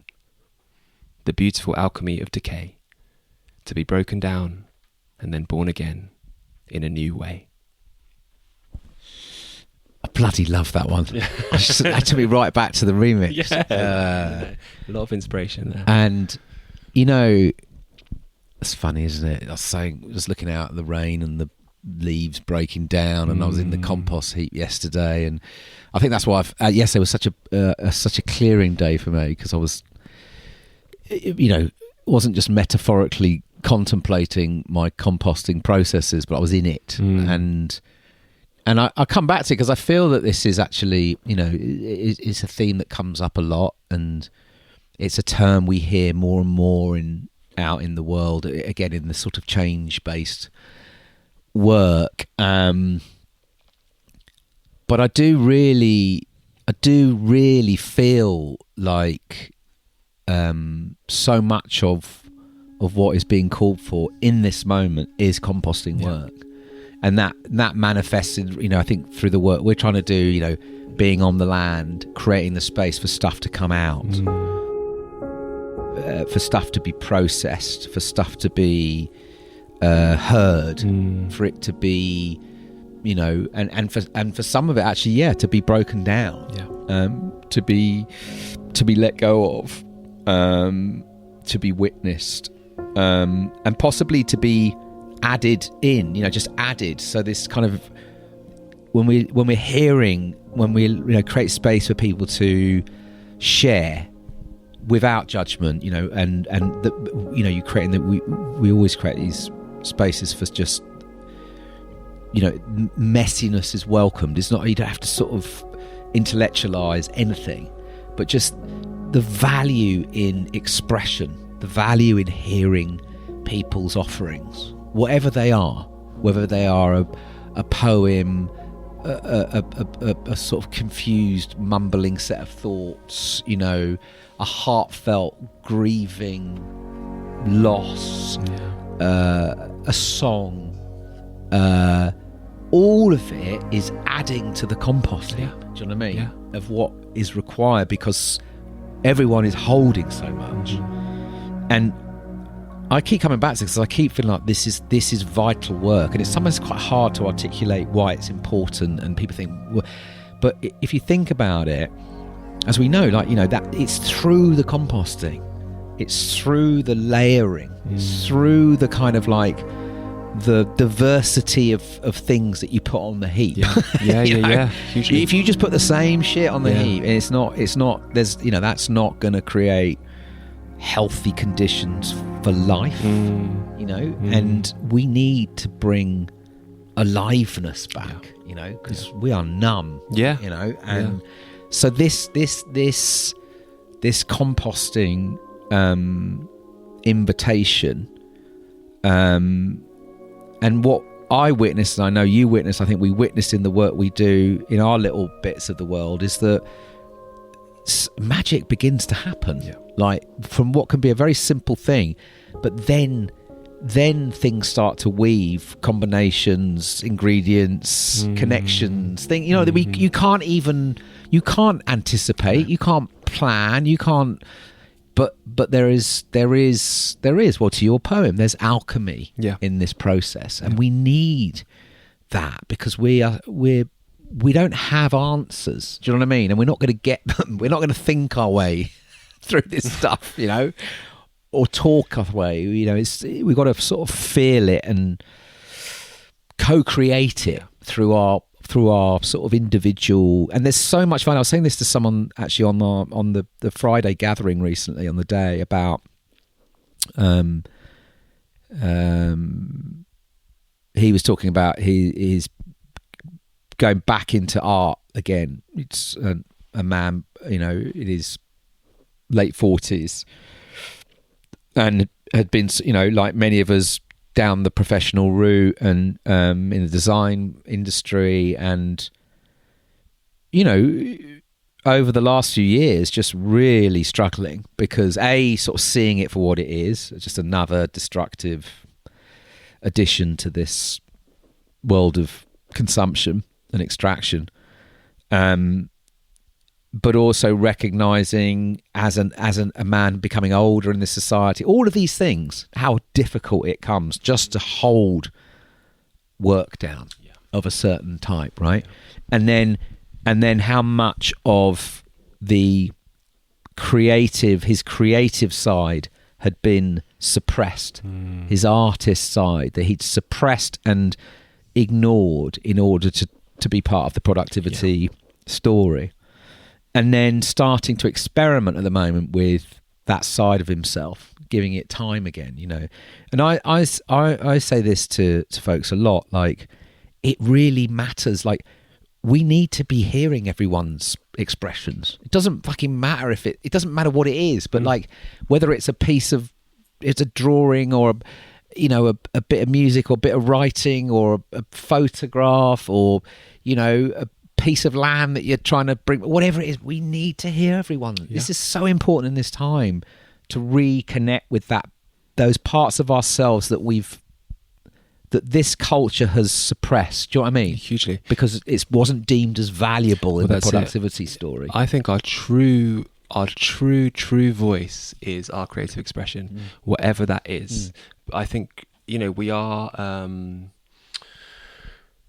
we're receiving so much sensory input all the time. You know, we're sensory beings, and I think our creative expression, whatever that is us taking in all of this stuff, mixing it all in with all our external experiences, and probably like our ancestral experience, all this kind of stuff, and then spewing it back out on a piece of paper, or on a canvas, or in your food, or in your garden, or in the way you dance. That's it. And I think one of the biggest things the biggest wrongs we've committed on ourselves is kind of, what would the wording be, but the kind of the making creativity and art this kind of elitist thing that isn't our birthright, that isn't just a thing that we do. We are by definition creative. Human beings are just, everything we do requires an act of creation. And I think the commodification of it, the almost the schooling of it, tells us that we're not good enough, so we stop. There's no money in it, so don't be an artist. Or it's not good enough, so don't be an artist. It doesn't matter. It just doesn't matter. And when you can get, and as an artist, which is something that I'm a few years ago, I'm just going to say I'm an artist. I'm just going to say I'm a poet. Yeah, I can now because I'm published. But I think I can. I don't know. But I realised that, like, you just, for me, I needed to accept that part of myself. I needed to just, I'm an artist. I'm a poet. I'm a creative, right? Yeah. And I remember hearing this Japanese idea of, like, make your life the art. It doesn't have to just be this thing that you create. It's like, are you an artist even if you're not creating all the time? It's like, how do you live? Do you live creatively? Do you live artistically? Right? That reminds me of Rick Rubin. Right. Oh. Yeah. And his whatever it was, the creative way, or whatever it is, the book. But, you know, he writes a lot about that it's, you know, a true artist, it's nothing about your output. It's about how you live your life in the moment. Right. It's about, you know, are you showing up every day as an artist in whatever you're doing, you know, and actually, you know, output is a byproduct, you know, and if people like it, fantastic. Right. But if they don't give a shit. Yeah, exactly. You know? And that's and that is the problem. That's what's stopping people from creating. Yeah, right. Because we're obsessed with output, and we're obsessed with being liked. Yeah. And are we good enough? Yeah. And how many people engage with it? And it prevents so many.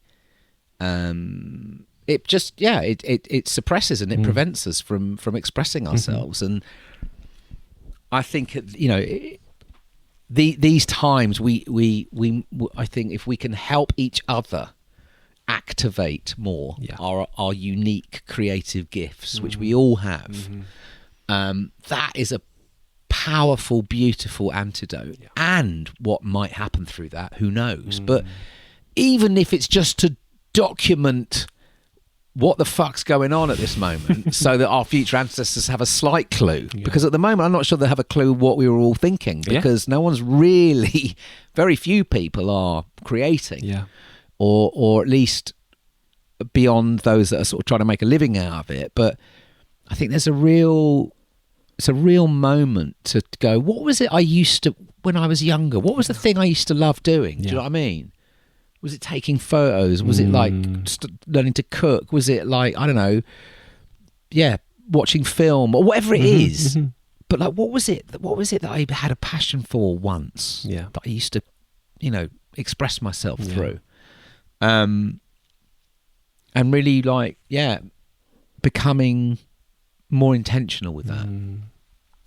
We could go on a long ramble, Mark. We just have two men with ADHD. The name of the new podcast, isn't exactly. Might have to do two episodes. Okay, I'll go a little bit on this. I'm also, alongside the endings, it's the question of uncertainty. What's your relationship to uncertainty? Do you avoid it? Do you dance with it? Do you try and sort of manage it? How can we become comfortable with uncertainty? So what's your take on uncertainty for you? I suppose, I'm just a human being, so it's kind of I often am terrified by the uncertainty in my life, but I think sometimes my life is very uncertain. By design or what, I don't know. But at the same time, I think, like I spoke to earlier, I have always struggled to plan too far ahead. So there's always been this level of uncertainty in my life. I think at this time in my life, there is fear. Look, I rent. I have 2 young children. There's a massive uncertainty around that all the time as someone who doesn't own property, who's probably never going to own a house, right? So just being a human being alive at this time, there's certain uncertainties in my life that absolutely terrify me. That any time I could be served with Section 21 and, that kind of stuff. Of course it terrifies me because it's not just me and my wife, it's my 2 young children. That being said, I like to think that I like this term of dancing with uncertainty, because I have to, because there is so much that happens like that, like in a blink of an eye. I had no idea my mum was going to pass away, right? She had been diagnosed with breast cancer. She had an awful time with her chemo, but she was given the all clear. Right, she was given the all clear in March, and we were looking towards a future where my mum would be around. And suddenly, she was diagnosed with secondary breast cancer, and she had tumours on her brain, and within 2 weeks, she was gone. So that has been a real lesson in no matter what I built, no matter what I put together, I have nothing to do with that. I can't manage that, right? I can't manage that. So life is full of these uncertainties, but at the same time, what we spoke to earlier, I think there's a real gift in that. I really like, the uncertainty has led to this really playful life, I think, in myself too. Yes, often there is this anxiety of when the bills come in, or, I haven't paid my council tax on time and, they really want that money. That is when you feel, but I think my uncertainty, the struggle I have with uncertainty is in modernity. Right, if I could live my life uncertain but just be slightly freer, I'd be pretty freaking happy, because that's how I'd be. But this uncertainty and this kind of openness and willingness is, before children, it allowed me and my wife to travel. It allowed us just to throw everything up in the air and go live in a van in New Zealand for a year. This uncertainty and this kind of not really having many plans means that we get to go to a lot of festivals and I perform, and I get to do really random things in my life, and I have lots of different jobs. And so it's kind of, I've never been a particularly certain person. I think I struggle with the genuine fears of anxiety, of uncertainty, living in this modern world, capitalist, money-driven, extractive, greedy world. Yes, exactly. It's that way. Yeah. Right. Exactly. Thank you, Mark. Gosh, yeah, there's a lot there, and I feel all of it. All right. Let's get into the spaceship.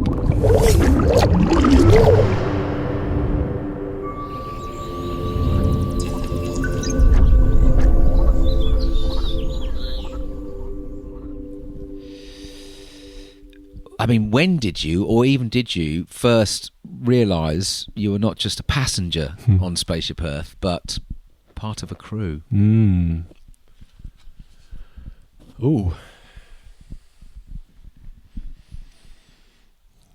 I think I've always, like I said, I grew up in Northwest London, and for me, my garden was just like my it was like a laboratory almost. So weirdly, we had one of those kind of terrace houses. It just had like a really long garden, you know. Grew up in South Harrow and had this really long garden that backed onto Sainsbury's car park. And my garden was massively unloved. Like my mum and my dad weren't gardeners. It was just overgrown. But it was like it's where I spent all of my time. I spent all of my time in the long grass, up the tree, at the back of the garden, behind the shed. And you know, I fell in love with life. I fell in love with insects. I fell in love with all the things that would come and visit my garden. Like I wanted to be a wildlife photographer when I was a kid. I got really into birds. You know, at one point I wanted to be a wildlife illustrator. All of these things, right? It was always animals and it was always nature. And so that's always been a thing for me, is this kind of I've always known and felt that I'm in communication with other things, other beings on this planet, that it wasn't just us. And I think that's always been part of my not fitting in, because that's not, I mean, how do you speak to that when you're a child in Northwest London with no framework? Now I have the language, now I have a community, I can say this kind of stuff, it's understood, but there's no framework. It didn't make sense. So I think it started pretty young for me, and I think then just gradually as I got older, you know. But then I think I kind of fell into the myth of modernity. I kind of tried to be normal. I tried to work and get a job and do all the things that someone in their 20s does. And then I think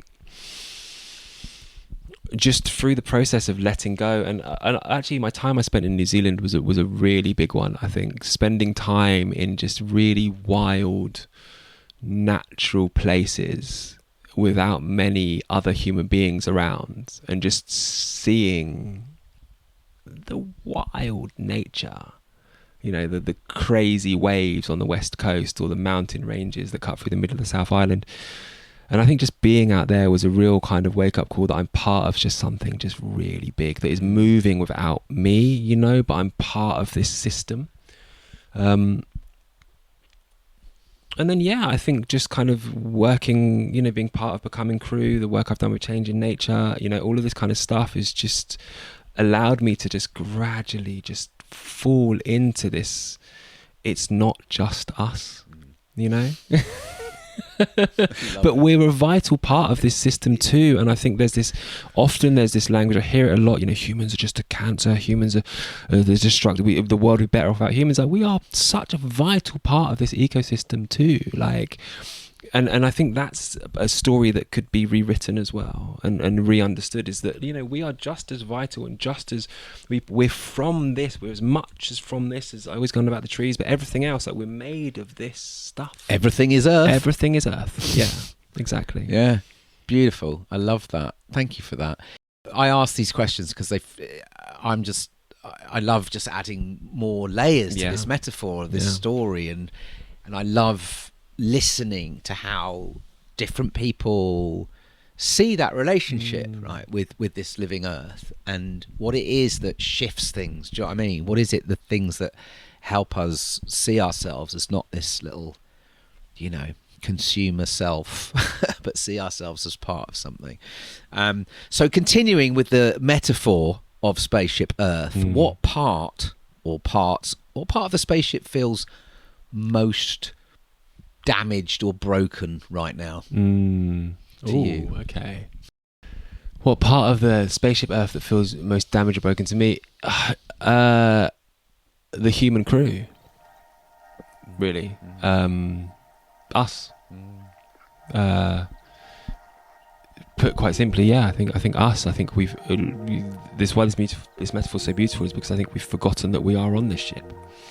That we are a vital part of this ship, that our actions have huge ramifications, and we can be part of. We could fly the ship blindly into the sun, or we could steer it and explore the universe, right? You know, it's kind of like. But once we realise that we are the crew, we're part of the crew. So I think the human crew, probably the rest of the crew, you know, the kind of like the amphibian crew, the kind of, you know, the other mammalian crew are probably looking like, what's going on? Well, you know, I think you're just teeing up the question I was going to say. So what part's still miraculously functioning? The rest of it. You know? Yeah. The rest of it, and I think we are so blessed to, this living being, our mother, the earth, Gaia. I think she loves us. I think she really loves us and will continue to provide for us, like most mothers will. My son's 2 years old, and he will drink my wife dry for her milk, right? Because he's 2 and he wants more milk, right? And I think it's almost like that's what we're doing to our earth. It's this kind of, so my son is extracting my wife, but, he wants more milkies, right? Yeah. Whenever he can, whenever you've just had it, and I think we've kind of forgotten that this earth is our mother, and she loves us and she provides for us, and she will keep providing for us until she's got nothing left to give us. It's interesting because as you're talking about that, I'm thinking, yeah, is that why we've got all these uninitiated that are still acting like children and still sucking on the teat of everything incessantly, versus stepping into adulthood and responsibility to the health of the whole mother. There's, I don't know, something in that, isn't there? Yeah, there really is. Beautiful. Okay, who are the most under-recognised crew on Spaceship Earth? Mothers, I think. I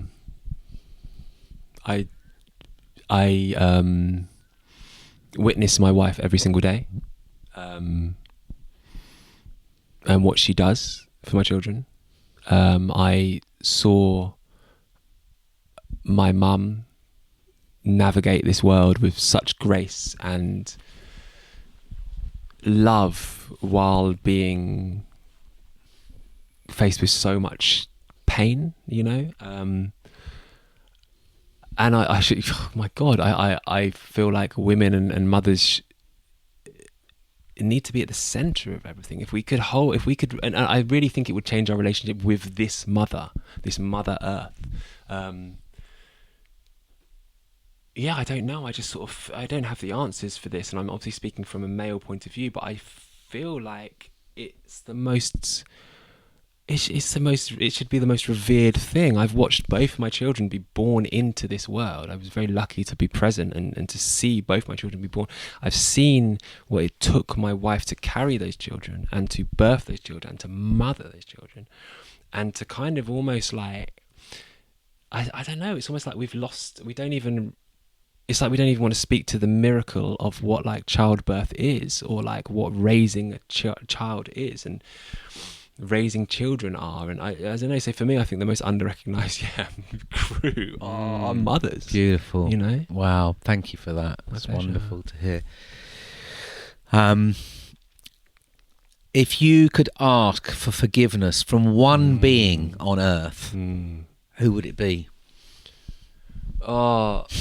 Probably all the ants that I put under freaking, what is it? Not microscope. Magnifying glass. Magnifying glass. I did that. Bro, like, honestly, like, that's a personal thing. Yeah. But I used to, watching them pop. But I suppose it's part of that childhood exploration, isn't it? Life and death and the power we hold. But there's still part of me that feels really wrong. I enjoyed it, pouring hot water down an ant thing and watching them all run out. So that. I think. I think almost everything, man. Like, I think, like, the ocean life, the forests, trees.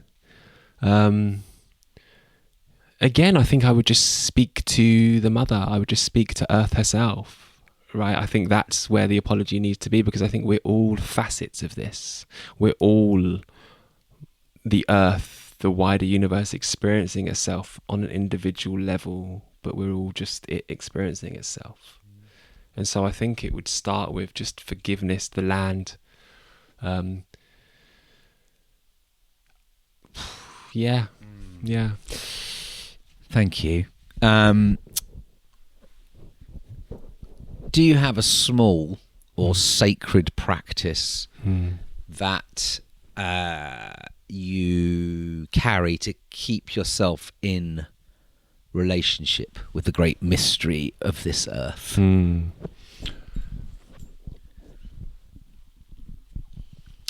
Yeah, man. I think so I give thanks whenever we eat food in my house. We always give thanks to all beings everywhere that have allowed us to eat this food.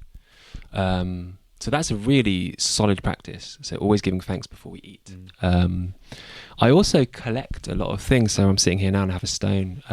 Those practices for me, I usually keep stones and leaves, and I'm in the nest, Dan. I knocked over a bit of loco, didn't I? Yeah, and I think that's a ritual for me. Yeah. Is that constant reminder, picking up stones, putting them on my shrine, my altar, and you know, I regularly I give thanks and I say I pray a lot. I pray to the mother. So for me, I've spoken about mothers quite a lot in these last few questions, because I pray to the divine mother. I pray to the mother earth. I pray to that mother energy often for guidance, but also mainly just for thanks.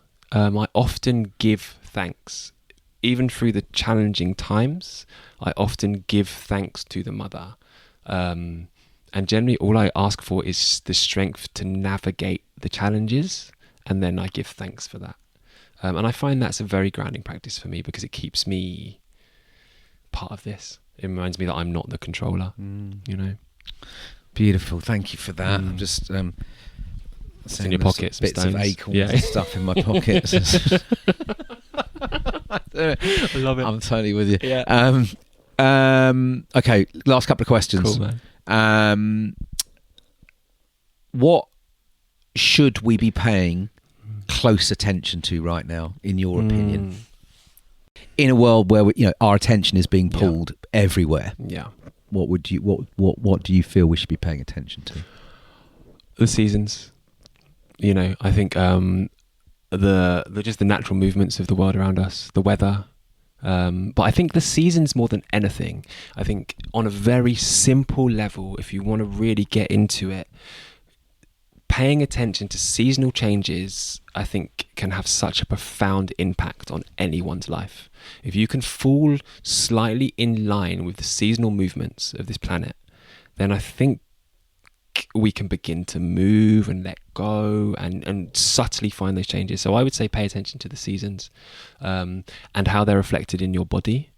I think that's probably one of the most important things we can do, and just I think a real easy nature connection thing. We move with the seasons. Yeah, you know.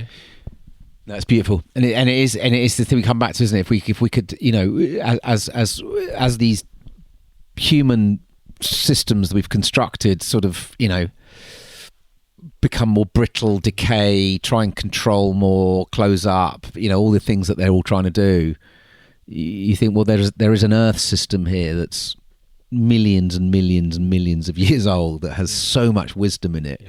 And if we could just align to that first principle you've spoken of, which is the rhythms and patterns of the season, you're onto something. Hugely. Right? And it speaks to so many different elements in our life. Right. You know? And from there, so much can happen. So thank you for that. Okay. So you've had to experience my rambling a lot. So, but I'm always interested in this, you know, we have this invitation, Becoming Crew, right? As an invitation, a provocation, whatever it is. What does it bring up for you? What does it manifest at this moment, Becoming Crew? What does it suggest? It suggests to me like a shared vision, you know, like this kind of idea that like we're all doing this together, you know, we're all on this one, but it's like Carl Sagan, isn't it? The tiny pale blue dot, isn't it? Like everything that's ever happened in all of humanity, all the dictators, all happened here. Yeah. You know, you've got the marble, you know, you always give out marbles, right? You know, the blue marble, green marble, because it's what it is, what it looks like from far away.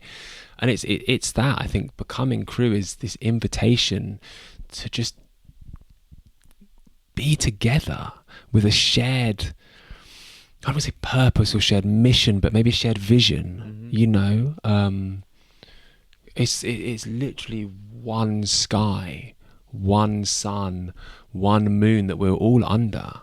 You know, and it's like this idea of nation states and separation. It's just such a lie. It's so unreal, right? You know, so to me, it suggests a shared vision. Beautiful. What might it ask of you becoming crew in your? I think paying attention, offering where you can. I think, and just getting involved. I think oftentimes things are so global and so big, and things can seem so overwhelming. But in our locality, there's so much I think that we can do. And even like, you know, we were speaking about, I ate some of your beautiful crab apple jam earlier, right? And we were speaking about apples, and it's like something I've loved this year. I mean, there's so many apples. No one can eat that many, but I love that people are just putting their apples out, and it's like, just take them, please, just take them. And it's things like that. Just seeing what's happening locally, like, you know, you've spoken about this, like becoming a guardian of the river locally to you, you know, paying attention to your local woodland, you know, actually getting to know your locality, I think is really important. Beautiful. So finally,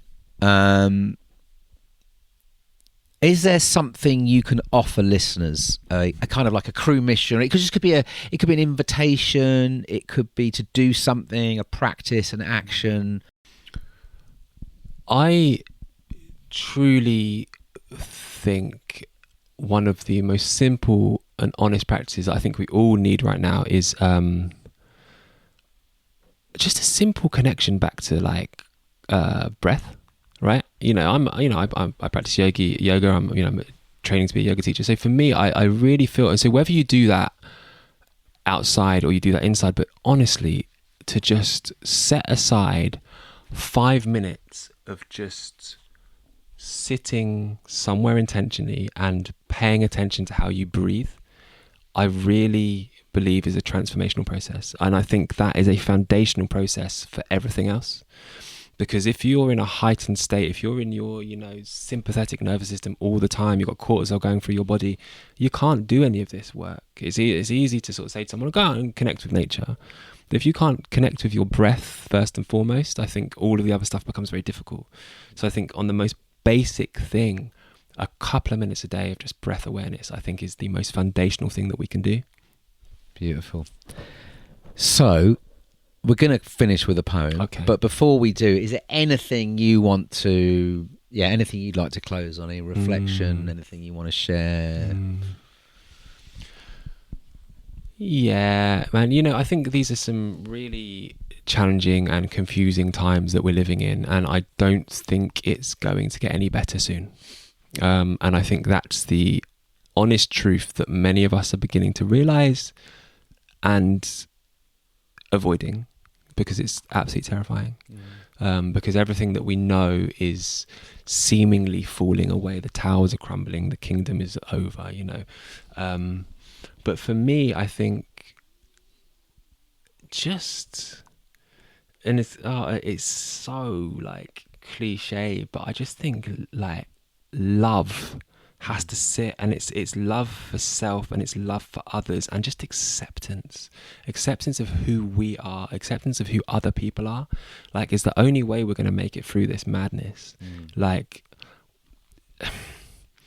it's difficult and it's scary and the night seems really long, but I think together in open and honest communication and holding, we can make it through this. Like, how do we hold each other? So there's a poem that kind of ends on this line, but like, you know, how do we hold each other as the world falls apart? And I think that's the most important thing that we can do. How can we create space?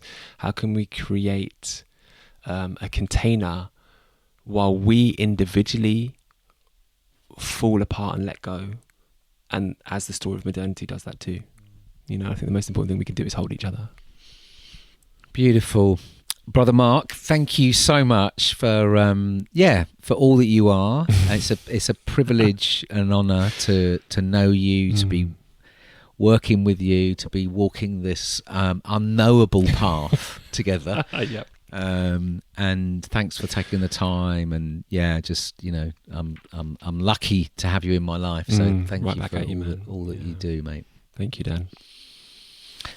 All right. You got one more for us? I think I do. Yeah, I'm trying to think which one. Then I'm going to ring the bell afterwards. Let's have a look.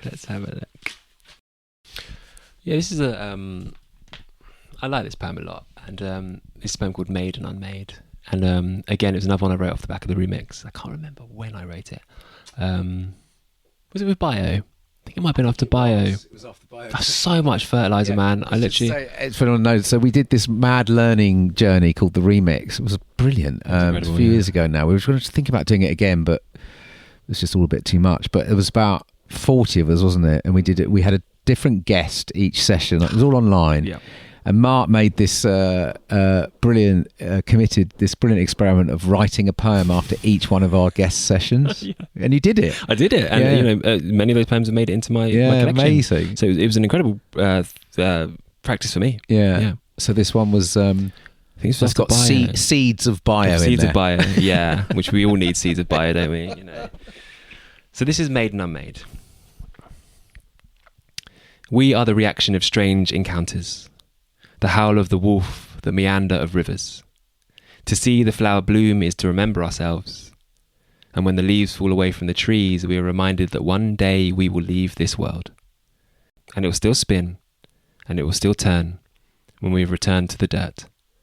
We give our flesh to the worms, our gift to this earth. We are made and unmade, death and rebirth.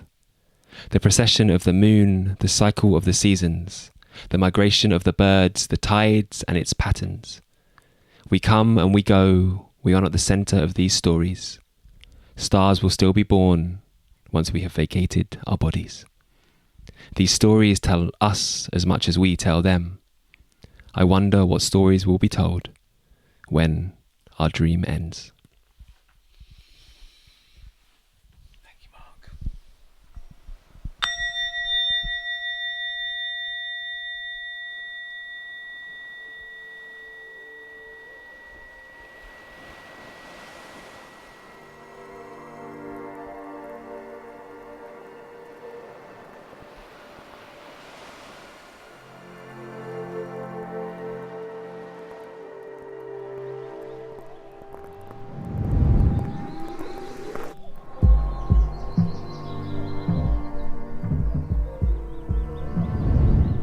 So I hope you enjoyed that conversation with Mark. What a beautiful human being he is. Do go and get yourself a copy of his new book of poetry, Ashes to the Breeze. It's packed full of wonderful poems, wonderful offerings, as you heard some in the episode. Yes, if it brings anything up for you, this conversation, do reach out. We'd love to know. I always love to know what these conversations stir up. So drop us a line either on the Substack or drop us a mail, hello@thespaceship.earth.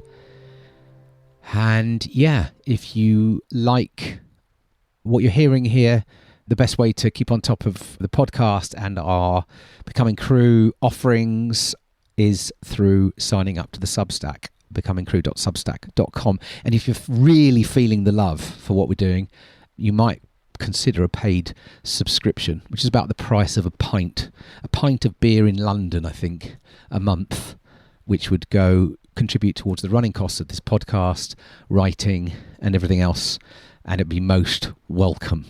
Whatever you can afford. Anyway, look after yourselves out there. Keep showing up. Let's keep being curious about the discomfort. Let's stay with it.